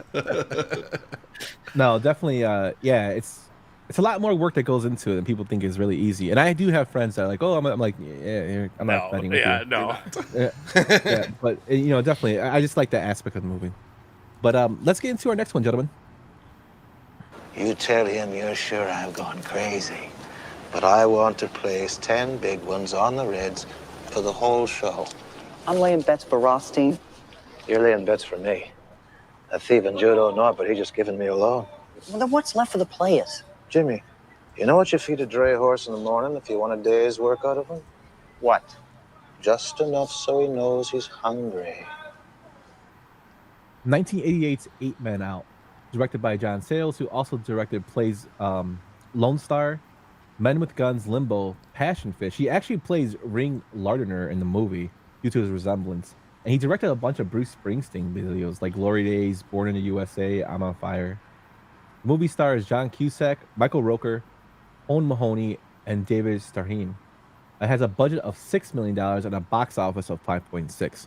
So this is one of my picks. And the reason I picked this movie is because it gives another different aspect on how gambling was. Well, first it's off a historic event, and it gives an aspect of how gambling sometimes plays a role to the people who need the money that are actually professional athletes, and in this case, underpaid professional athletes in the 1990 White Sox. And it just shows how their owner treated them like shit, not giving bonuses, giving them flat champagne, not paying them what they were worth. So they're like, well, fuck it, we're gonna make money off of the bookies. And I love the fact how it goes through how even though it's fictionalized, how everything was set up with Arnold Rothstein having his own crew, and then you have his lieutenant have his own crew with Sleepy Bill Burns, and in the end the players are the ones that actually get screwed over because they don't really make the money off it. Everybody else makes money off it. it's one of those classic movies that I always liked. I love the fact Charlie Sheen's in it before he got into Major League, so it's like a precursor to him playing ball. I know how people give him a lot of shit, but I think John Cusack does a great job as Buck Weaver. And it's a Chicago-based movie. I always loved the story about it. I always thought it was interesting. I always used to read about Buck Weaver and Joe Jackson and why they were kept out of baseball, which I think they should be really let in, especially with baseball doing betting now. It's an aspect of the game that's there. The world's different. And the crazy thing about this movie is there's a rumor that the players actually got this idea from the 1918 Cubs when they lost against Boston. People claim they threw that game. And Swede was talking to a player on the Cubs on a train ride. He told him they threw it. And that's when him and Chick got the idea to maybe throw this from what they were talked about a year prior, which I think is crazy. I need that to be ruin true. everything, man. I need Cubs that to be ruin true more than anything. Well, it's crazy because that was the last time the Cubs made the World Series until 2016, and I'm like, damn, they had to throw it. The same thing with the Sox. The Sox didn't make it to 2005, and they had to throw the. It's just like, what the fuck are we doing? 59. Wait a minute. They made it in 59. Did the White Sox win the World Series in 2005? I didn't realize. Yeah, that. they made the World Series in 1959 against the Dodgers. White Sox. So they lost that one in there. Yeah, that's right. Well, it's still like still a 50-year gap, which is ridiculous. Yeah. But, I mean, what do you guys think, Chorizy? Oh, I think there's just so many great aspects to this movie, and they do a good job of showing like how much people loved those players, right? The kids like following around Buck and stuff, and like people just loved the baseball players. They were stars. There was the way that they packed the crowds for the World Series, like you might think back and go like baseball wasn't that big back then, that's why they weren't getting any money. No, those stadiums were packed for the World Series. There was 30,000 people in those stadiums in those times, and it's like, yeah, these guys are like rock stars, and they're getting paid like nothing, just like they're not making any money. This is bound to happen. This is what you see. Where you see this today is in like low-level tennis matches or third league soccer. Like you see these kind of gambling things happen in those because the players they're kind of love of the game players. They're trying to come up in the business, and like someone offers them a lot more than they make in a year, they're going to take it, right? You can't do that with the major leagues now. So it seems insane, but when you look back at it, when you're like, okay, they were packing it in the same way that they are now, and they were just going like, you don't get anything. This has to happen. Like this is the absolute result of something like that. And so like I love that aspect of it, and they built that properly to show like these guys were loved. There were tons of people at the game. Everybody's talking about this everywhere. It's a huge media thing, and so I like that they were able to build that in the movie. I also, you know me, I'm a conspiracy theory guy. I love the people that say Joe Jackson was in on it. Joe Jackson's just so damn good that when they were down, or like the game was already out of hand, then he'd start hitting, then he'd start padding his stats so that it wouldn't look like he was in on it. That is a conspiracy theory that I absolutely love. Love it. Yeah, but for that to work, it means that he was like intelligent enough to do so. Like besides playing ball, all the stuff that's put out about him is that he couldn't read or write. Like his life was baseball. So I don't like. I think he was just. There's been tons of smart people throughout our world that couldn't read and write. That's true. To figure out other shit. True. I do like in the movie how they tell him, like Sweet tells him, "Hey, they're telling you to take it easy. Don't push so bad." Like they tell him, because he takes the money, but they tell him, just take it easy. Don't push too hard. Which I thought was pretty interesting. And also the fact that he stares into a candle with each eye, which was fucking weird. He took the instruction well. What about you, Beef? First off, no John Cusack slander, because he's a big Beefloaf fan. He follows me on Twitter. We're mutual follows on Twitter, so I just want to throw it out there for them. I love how huge the story is because the Arnold Rothstein character in the Godfather, that's Timon Roth, right? I mean, that's supposed to be he's supposed to be the same guy, right? So he's kind of introducing fixing sports, right? He's not supposed to be the same guy. He's based off him, and But he mentions him in the movie because he says, I've loved. He says something like, "I've loved baseball ever since." So he was in cahoots with him, fixed basically. it. Since Rothstein fixed the World Series in 1919. Yeah, he takes a mixture from Lance. He's mostly based off Lansky because his line, we like American Steel. He makes a line about American Steel, like but that's a Lansky. But he has some influence from Rothstein. Okay.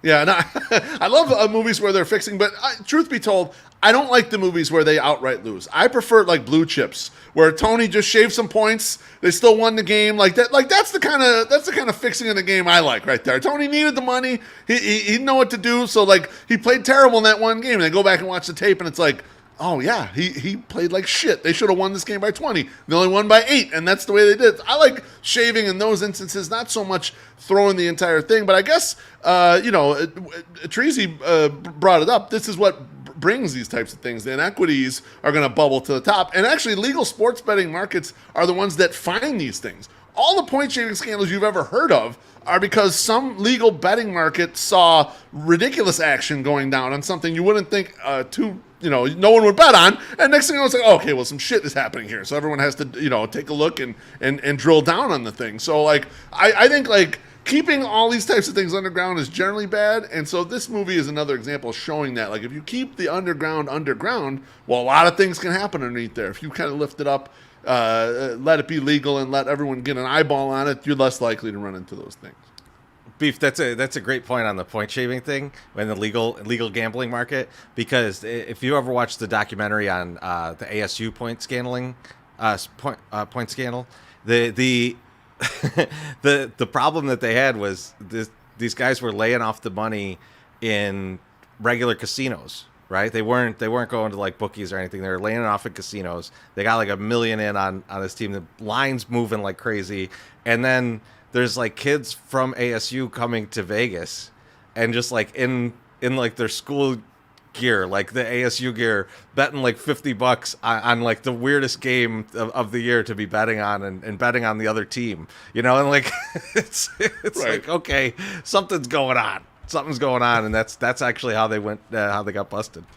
Did you guys ever see I don't know what year it came out, but it was a Ben Affleck Justin Timberlake gambling movie called Runner, where Ben Affleck's like this Pittsburgh mafia guy that owns an offshore online gaming site, but his computer program cheats the players, and Justin Timberlake discovers it. It's terrible, but it's pretty fucking awesome. Like it's kind of right up this alley.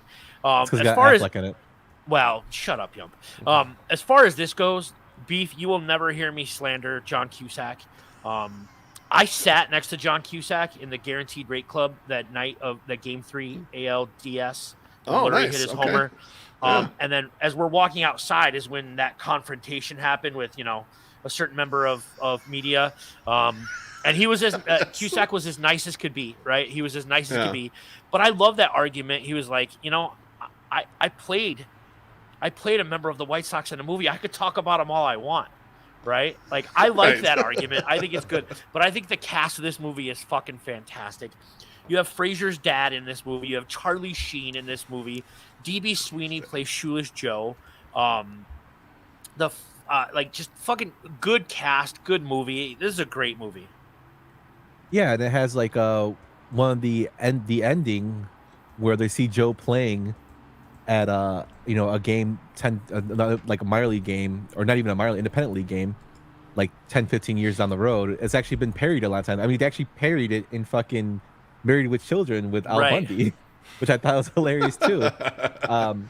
It's such an iconic movie, and it gives it tells you the story of what happened. Now there's other movies of 1919 Black Sox that came out. This is always going to be my favorite because it's another movie that it doesn't get the love it deserves, I think. I maybe from White Sox fans, and movie nerds like me myself, but it's not a movie you really hear talk about when you hear about sports movies. It's always easier, especially baseball movies. It's always either Major League or Moneyball.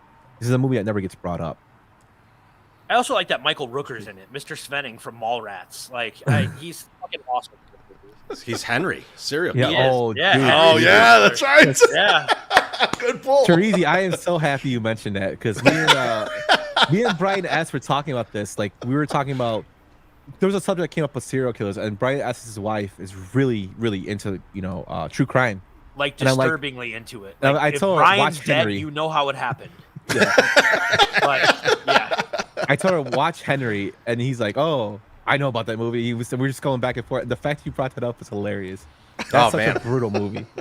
me and Beef and a couple of our friends were at the Blockbuster, of course. Back in the day, we're just like looking at looking for something to rent for the night, and we're just like, "What is this? Henry Portrait of a Serial Killer? Yeah, let's try this out." And we were like, "What the fuck is this?" Yeah, total tough watch. Slight Good misstep movie. for us. Total watch, man. You fucked up. That'll kill the vibe of the night. I love it. Yeah, definitely. Like, it's a tough watch, but it's a very good movie, but very tough watch, man. But very good. But let's get into our next one, gentlemen. I don't know whether you notice or not, but you only have your fucking casino because I made that possible. I'm what counts out here, not your fucking country clubs or your fucking TV shows. And what the fuck are you doing on TV anyhow? You know I get calls from back home every fucking day. They think you went batshit. 1995's Casino, directed by Martin Scorsese, starring Robert De Niro, Joe Pesci, Sharon Stone, and James Woods. It had a budget of $50 million and made $116 million at the box office. So, Beef, this is one of your picks. Tell us why. Yes, absolutely. So it's got many layers here. Number one, Sam Ace Rothstein, played by Robert De Niro, comes up in the gambling business. This is how he becomes like the head of this story here.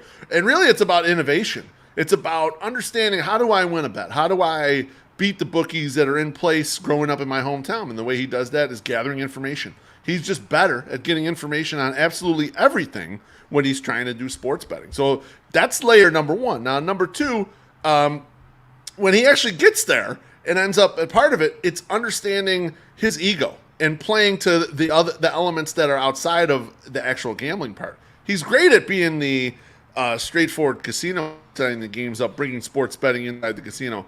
What he's bad at is understanding his ego and understanding the other players that might affect the game.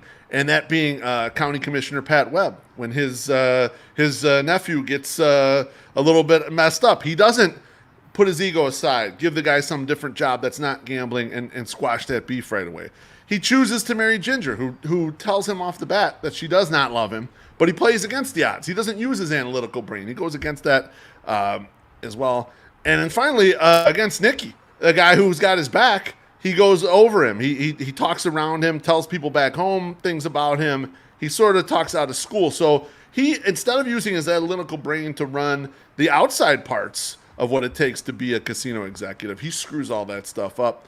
And by the end, he ends up kind of back in his original place. One thing Svo brought up earlier was a method that they show in the movie, and that Chorizy mentioned. When they catch the guys, they offer them the money or the hammer, where they hammer the guy's hand. What that's called is spooking, what they were doing in the movie there. And that is illegal in casino. So this is you can look at a hole card if a dealer's showing you a whole card, if you're on the table. You can use any information that you get on the table. So if a dealer flips up a whole card, or let's say a card is bent a little bit, and you know what that card is, you can use that information if you're on the table. What you can't do is, if you're somewhere else on some other table or off the table, take information that you see on the table and signal to someone who is on the table to use it like that.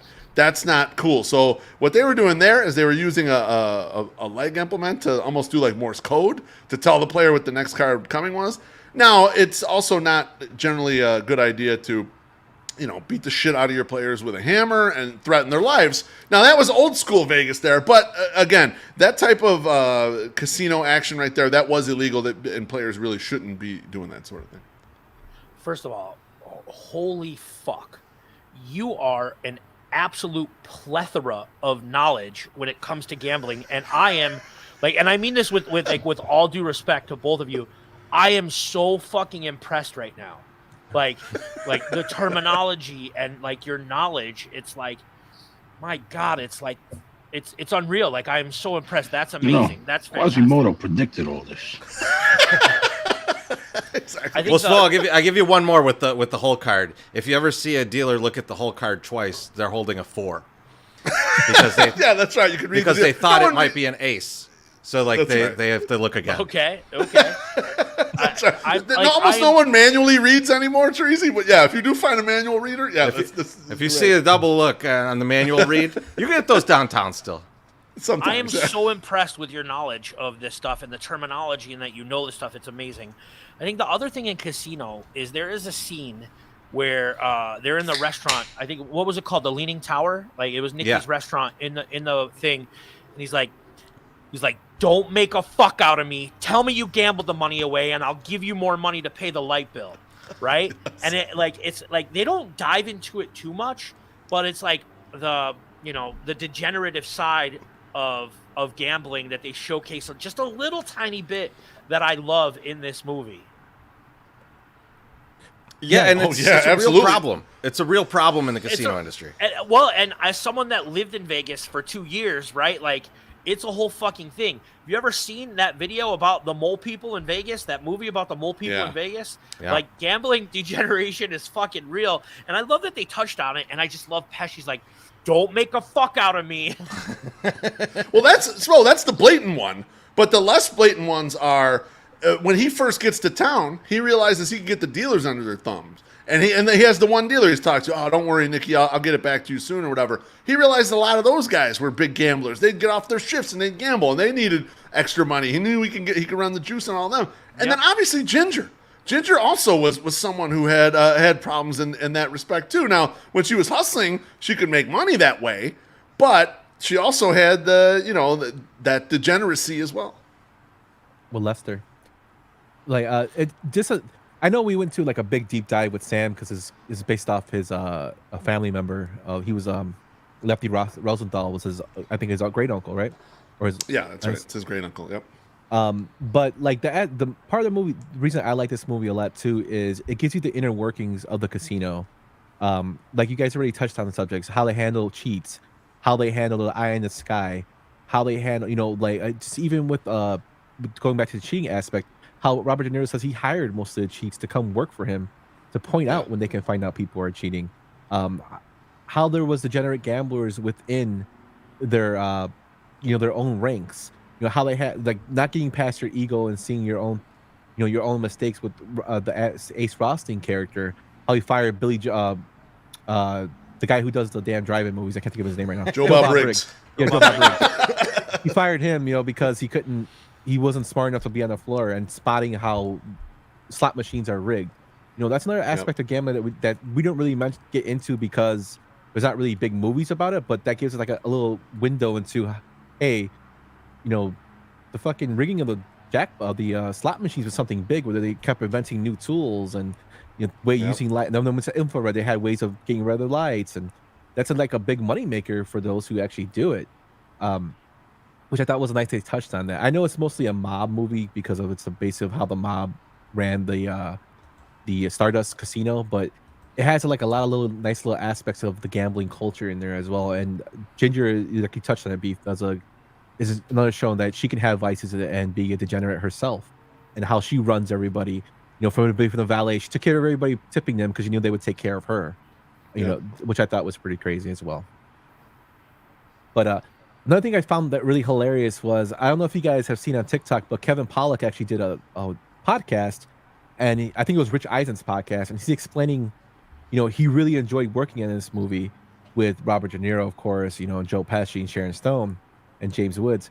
But he said Rickles cracked him up because Pollak's actually a comedian, and Rickles, of course, is the insult king.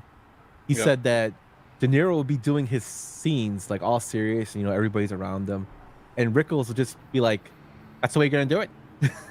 We're gonna do it this way." To fuck with him, and he said De Niro would give him the side eye, like De Niro laugh, and like everybody would just start laughing. He goes, "But yeah, Rickles didn't give a shit who you are. He just gave you shit no matter what."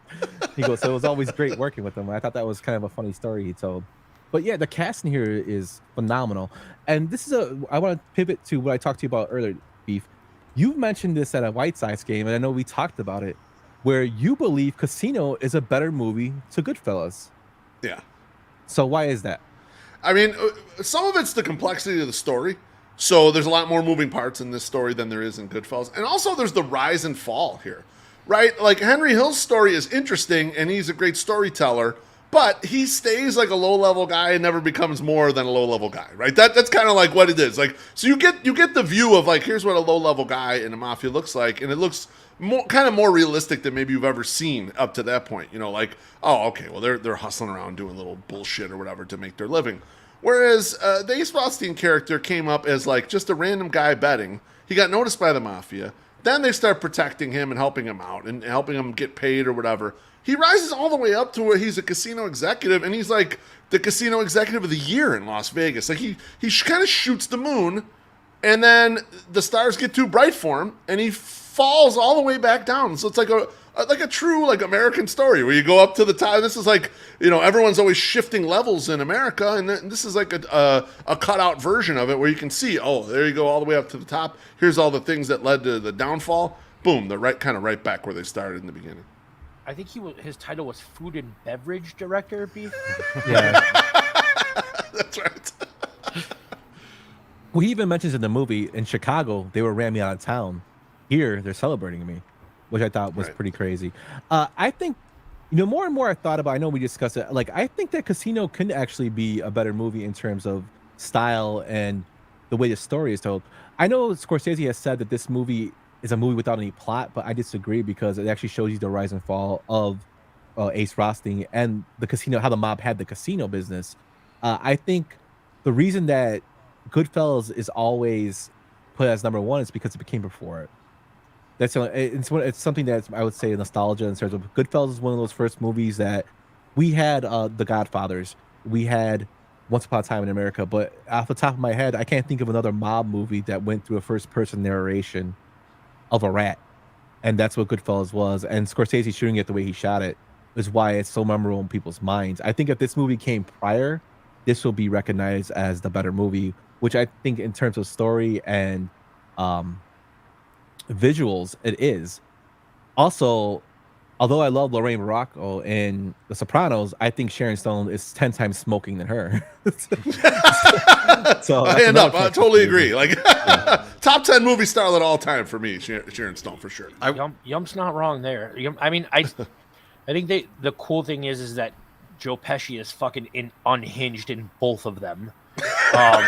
Like just absolutely unhinged in both of them. I think that I think Casino feels bigger than Goodfellas because it takes place in Las Vegas, not, you know, in New York or whatever. It's probably a better movie. The great thing about it is that you don't have to fucking choose. We have both masterpieces to watch whenever we want. That's right. What about you, Chorizy? What do you think? I think I'm a Goodfellas guy. So, and the reason, my guy, the reason here is that, and Beef brought it up, and I think it's one of the things that I really like about Casino, but one of the problems that it has is it's so complex, and there's so many things to tie up in the third act that third act's a little bit of a mess compared to Goodfellas, where Goodfellas is a pretty streamlined story because you're really just focusing on Henry Hill. And this one, you're how is the mob getting bounced out of here? What's happening with Ginger? What's going on with Ace? There's Nicky's about to get his face bashed in. Like all these different storylines, they all connect, but like it's tough to take that in, like, even though it's a 3-hour movie, but in that last hour of the movie and go like condense all this shit down and make it just work. Yeah, it's difficult. I mean, if they would have made, honestly, if they would have made this a 4-hour movie like The Irishman, it might get there. Like it might actually, to me, be on the same page. But it's tough. I mean, I love both movies. Yeah. I just watched this on a plane, which was hilarious because sitting in the middle seat while you're watching this movie of all movies is interesting viewing for your seating partners. Yeah, how do you explain it to your neighbor that you don't know when Nicky forces Sharon Stone's head to go down on him? Like, it's just a little bit of an awkward watching in the middle seat.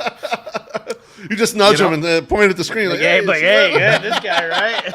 Look at this. I was sitting next to Lauren Boebert, so it worked out. Oh. How dare you? That's hilarious. Awesome. Oh my god. No, but thanks, B, for like bringing that, like mentioning your reasons. And I like you totally said, there's gonna be, we have both movies. I just have a preference towards this one now, more thinking about it and going through like Beef. I'm kind of on this one, but like Chorizy, you're with the classic, and I totally get your reasoning behind it too. But they're both perfectly great movies, and they're done differently, which I think shows Scorsese's vision in terms of how he does movies. I just think like they're both perfectly done, and you can like either or. I'm just more on the other side. So I got one more question. I know we got one more movie to get to, and I want to get you guys in bed for work or whatever tomorrow. But we've talked about two different Scorsese movies tonight. We talked about The Color of Money. We talked about Casino. October 20th, we're getting what people are saying is Scorsese's final movie, Killers of the Flower Moon. Is that what it's called, Yump? Right? Yep. Yeah, that's what it's called. And they say it's like a 3-hour and 20 movie with Leonardo DiCaprio, Robert De Niro, massive cast. Have you guys seen previews for it? Or have you read the book? Are you interested in it? I haven't heard of it at all. Okay, Yeah, me I'm gonna either. send you the link to the preview, and I just want to hear what you think, and not on the show or whatever. But I'm as guys that love Scorsese movies, I want to hear what you guys think because it looks fantastic. Heck yeah, sweet. It's based off indigenous like investigation on indigenous land. Actually, my brother, who works at the University of Oklahoma, one of his good friends there, Sunrise Takate. He's he did lights for the movie with Scorsese. He's indigenous. He did lights with them. He said that like it's really good. He also said Martin's actually a very nice man, which I thought was pretty funny. That is pretty funny. But yeah, I'm really looking forward to it. I want to see how his twist on things because it's something different. We know Scorsese more for mob movies, like or crime movie. And this kind of has a crime aspect to it, but it's like totally it's a more cultural thing to it. It feels like the trailer feels like there will be blood, if that helps at all. That's what the trailer feels like. I digress. I'm sorry. I know we get off topic a little bit here. No, but let's get into our final movie, gentlemen. It's just like the saying says, you know, in the poker game of life, women are the rake. They are the fucking rake. The fuck are you talking about? What saying? I don't know. There ought to be one. 1998's Rounders, directed by John Dahl, who also directed Red Rock West, Kill Me Again, and Last Seduction. The movie stars Matt Damon, Edward Norton, John Malkovich, Don Torrio, Martin Landau, and Gretchen Mol. It had a budget of $12 million and made a box office of $22 million. So, gentlemen, when we were discussing doing this pod, this is a movie that me and Swole, and I know you guys agreed, automatically put to the side because this is going to be on all of our lists. This movie, I think, is perfectly done on showing the underbelly of the poker world and behind the scenes of how it was making money on the site.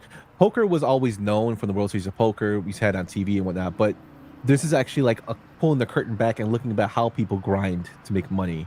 And it's something that always, to me, like inspired me. I saw this movie when I was 14 years old. So in 99 after it came out, we rented it from Masterpiece Video. I'll never forget.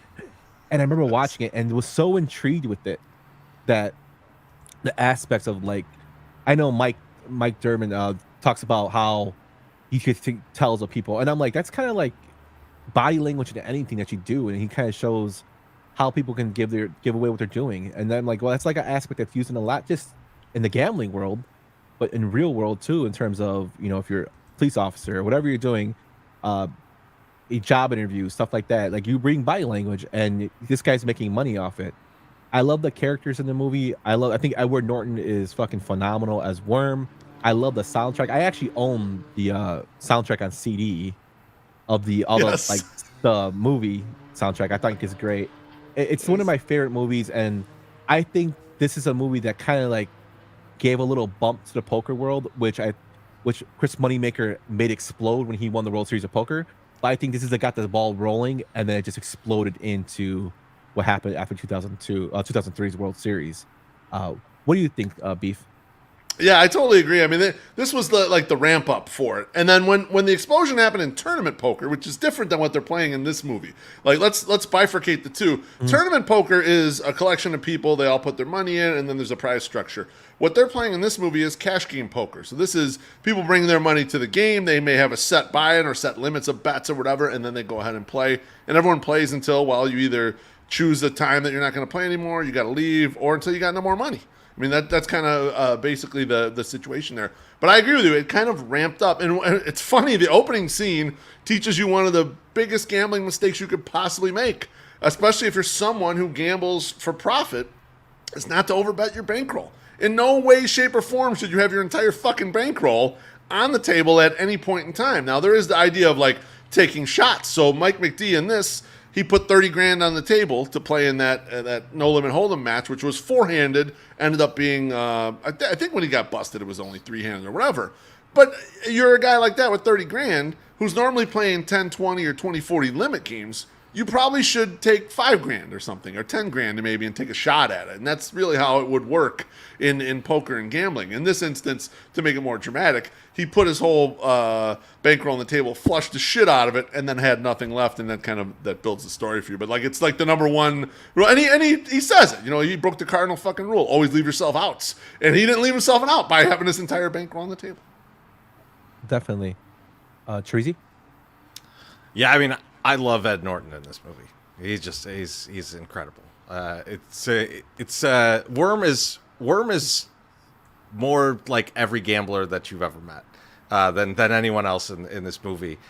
He's a fantastic piece of this movie. But I think the guy who doesn't get enough credit in this movie is John Turturro, because John Turturro is like the guy who does it for a living. And like they make fun of it to a point where, you know, you're grinding it out on your leather ass, and, you know, he comes back and is like, I'm making a living. I'm paying for my kids. I'm paying for this. I pay rent. Like, I got alimony. Things. I got child support.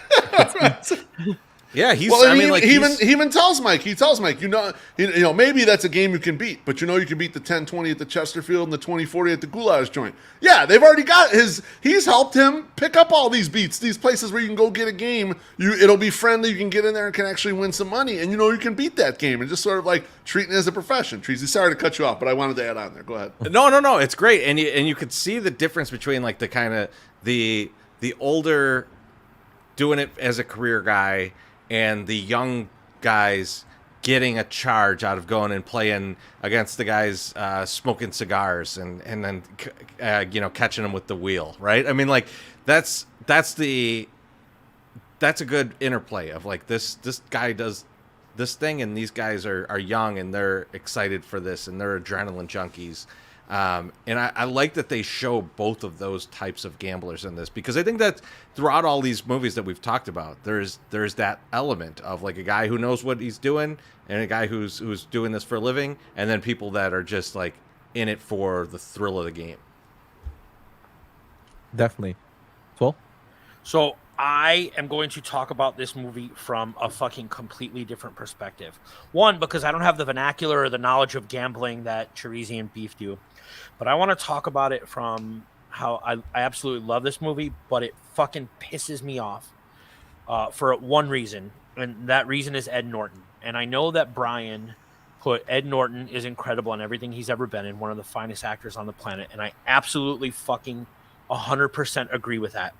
Ed Norton had a run of The People versus Larry Flint, Rounders, American History X, Fight Club, The Score, an underrated movie called Death to Smoochie, right? Fucking hilarious movie.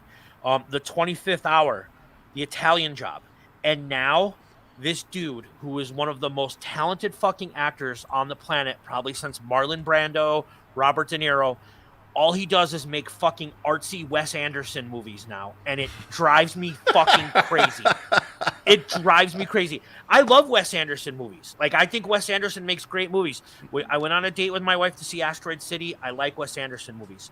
But this dude is a fucking badass. He was a badass in The 25th Hour. He was fucking insane in American History X. Fight Club is a movie that I have watched a million times, and now he just does fucking artsy Wes Anderson movies, and it drives me fucking crazy. This movie is perfect. Matt Damon is great. Turturro's great. John Malkovich, we haven't even mentioned him once, is fucking absolutely fantastic in this movie. Yeah. Martin Landau as the judge is awesome in this movie. Yeah. Yes, great call. but Ed Norton doesn't make fucking movies like this anymore. And I don't want him to make the same movie over and over again, because 25th Hour is different than Fight Club, and it's different than American History X. But I don't want to see him in a fucking theater in Asteroid City or playing some fucking French painter in the French Dispatch. It drives me fucking crazy. That's my rant. I'm sorry. I love it. I'm sorry. That's beautiful. It's interesting, the Ed Norton character and Treasy, how much you love him. The Ed Norton character and the Matt Damon character are showing you two different ways to win in the gambling world, right? Edward Norton's character is doing it in a little more slimy, disrespectful way, if you will, underhanded way. But he also understands all these different angles, right? He is aware of the things that are going on around him, and he's not just trying to be the straight-up poker player, which Edward Norton is. And in some respects, I assume that, which Matt Damon's character is. And in some ways, I assume the Edward Norton character probably makes a living longer, knowing all of what he knows about every single angle in these games. That's actually a different, pretty interesting, insight there, Beef. I don't know if he makes it longer, because he's actually, if he would have stopped doing what he was doing, I think they would have came up with the money at the end at the sheriff's game, because he kind of fucked him. He did. Even in that instance, he did. Yeah. Yeah. Mike tells him, "Well, how about you? I'll leave and you go play 8 hours straight." And he's like, "No." But if he didn't come, I think they make their money. Like, of course, for dramatic effect, he fucks them over and he leaves. But I just think he's a person that has so many impulses. He can't, he just can't get the better of himself. Like, it's just he fucks himself over in the end. Because even when he makes the money previously from, setting the deck and whatnot at the Chesterfield, he then goes to a mitt joint. She shits it away playing blackjack or whatever the fuck. Yeah. That's a good point. Yeah. And he tries to, he's like, "Oh, I thought I could neutralize it with my skill." And he's like, "No, you can't." Like, he's his own worst enemy. But that's the great aspect of his character. He's a degenerate gambler, but he's his friend. So he has to be, he's loyalty towards him. And of course, when he stuck up for him at the when he was a kid. I think one of my favorite scenes is Ed Norton barefoot in his elementary school gymnasium, hiding out from everybody.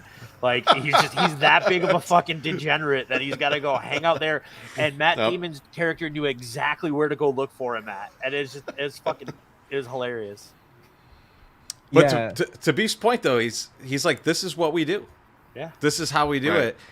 Even he goes to prison, and he figures it out in there. Right, after he gets into prison for a little while, and then he's like, "I got this whole thing clocked. It's all a game." He knew he's got to win a certain amount from this group and lose a certain amount to the guards and all this stuff. Yeah, he understood how the bigger game worked from that aspect. And I agree with you, Yump. He getting the best of himself, but he also could be a road show, right? When they get messed up, he's like, "It's road time. Let's go." And you could apply those trades everywhere. But yeah, Mike didn't want to do that. Mike McD is like, "No, I'm not doing this. I'm going to do this straight up." But a lot of guys would do that. They would hit the road there. When I love the last time they see each other, he goes, "Hey, at least you're rounding again," and it's just this fucking awesome scene. You're going to thank me for that, he says. Yeah, I think you guys ass beat. Yeah. One aspect I did touch on, Beef, was that in this movie specifically, tells is a big thing. With the Teddy KGB with the cookie in his mouth, and I eventually got into playing cards, poker. I was a part of backdoor games, in behind, and then eventually go into casinos. And it's not all that. You also have to play numbers as well, as in my opinion. But for sure, Gene Siskel, who was actually a huge card player and poker player, loved this movie. But that was the aspect he said was not as believable, was the fact that it was all of the tells. Yeah. What do you think about that? Yeah, I'd agree. I mean, that's the biggest bullshit tell of all time, right? As the fucking Oreos, and that's. But the reason why they do it so blatantly is to highlight it for you, so that you kind of know. They do it a little bit in the Atlantic City casino, where they talk about ticks and stuff. Mm-hmm. And the thing that they don't tell you though is that tells aren't foolproof. Tells might be pushing you in a direction where you think, okay, this might move the probabilities a little bit, because now I think they have a stronger hand or weaker hand, or they may be playing a draw here in this situation. It might move the probabilities enough for you to make a bet or to call or to fold a hand just based on the situation. But you're never going to get a folding top two pair face up, because you're never laying down a monster like Mike McD does in that hand there. So yeah, I agree. That part is a little far fetched, but I'm glad they did it in a way that was so blatant that the audience could understand, even if they're not poker players. Yeah, definitely, man. And just a couple final things. Like I said, this was Siskel's favorite gambling movie. Howard Stern came out and said that some of the story was based off Norm Macdonald. I don't know how true that is because Howard Stern's fucking out there, so he could just be making shit up. I love the fact that Edward Norton's character was supposed to smoke, and he's like, "Fuck that! My character's gonna hate smoking," which is why he throws out the cigarettes in the beginning of the movie, which I thought was hilarious. After he wins them from the guys, yeah, he tosses them. That's right. And my favorite story from this movie being made is Matt Damon tells it that the day John Malkovich came to the set, everybody was fucking like, "Oh, Malkovich is here, kissing his ass," right? Malkovich comes down, sits down for his Teddy KGB character, and he's like, "If you don't give me the money," and it's like ridiculous accent, and he's like, Matt Damon's like, everybody around him's like, "That was fucking great," and he leans over to Matt Damon and he goes, "I'm a terrible actor."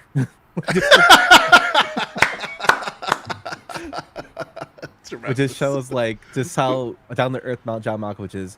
Like everybody knows KGB, his character. I like I said, this movie's just perfectly done in terms of characters and development, and that's why it's like one of my favorites of all time. But with that, gentlemen, thank you. I know we ran long today. We ran long, yes. Like that's our fault. It's always our fault. We come on some months, we always make it long, but it's our fault. I think I can speak for Yump here, and Yump can add his 2 cents in here real quick. I have learned so much tonight from you guys and had such a good blast, like such a blast talking gambling movies. I feel like Yump and I owe you guys dinner, like just for coming on. That was fucking fantastic. Like I learned so much from you guys. You bring such good like energy to a show. I appreciate you so much, man. Yeah, just to go off what Swole said, you know, I'll give you a topless hug later. Oh god. I look forward. Me first before Chorizy. Ah, damn it. No, but you know, Beef and Chorizy, like you guys, like when we started doing this, you guys were one of the first people to give us feedback. You know, Beef, I constantly go back and forth with you about getting the show better. You as well, Chorizy. You know what you guys have done for us, we greatly appreciate. You guys are one of our first guests coming on. You know, Beef, you're actually our first big guest we had. You know, and then we went to Richard Roper, and you still overshadowed a little bit him. bigger than me, but it's okay. But you know, we thank you guys so much for your support and everything throughout. You know, the past 2 years we've been doing this. Like, I love Beef, your show. So, you know, Jeju, I love Chorizy, Southside point of view, and like I try the 108 show. I try to catch on Thursdays. Unfortunately, I have school right now, so I really can't catch it live. But I do catch it on the reruns. But you know, you guys are awesome at what you do, and you know, I love to pick your brain, and just try to get better at what we're doing. So greatly appreciate you guys for coming on. Thanks so much for having us. Yeah, thanks for the kind words. That's wonderful, and we have a lot of fun coming on here. You know, don't thank us too much. We're enjoying the shit out of coming on here and talking some smack with you guys. But do you guys want to plug your socials and your shows, please? Chorizy, you go ahead. Yeah, so obviously from the108.com is where kind of everything is. You can find us on Twitter or like any social media at from the 108. On YouTube especially, that's where we do a lot of our live stuff.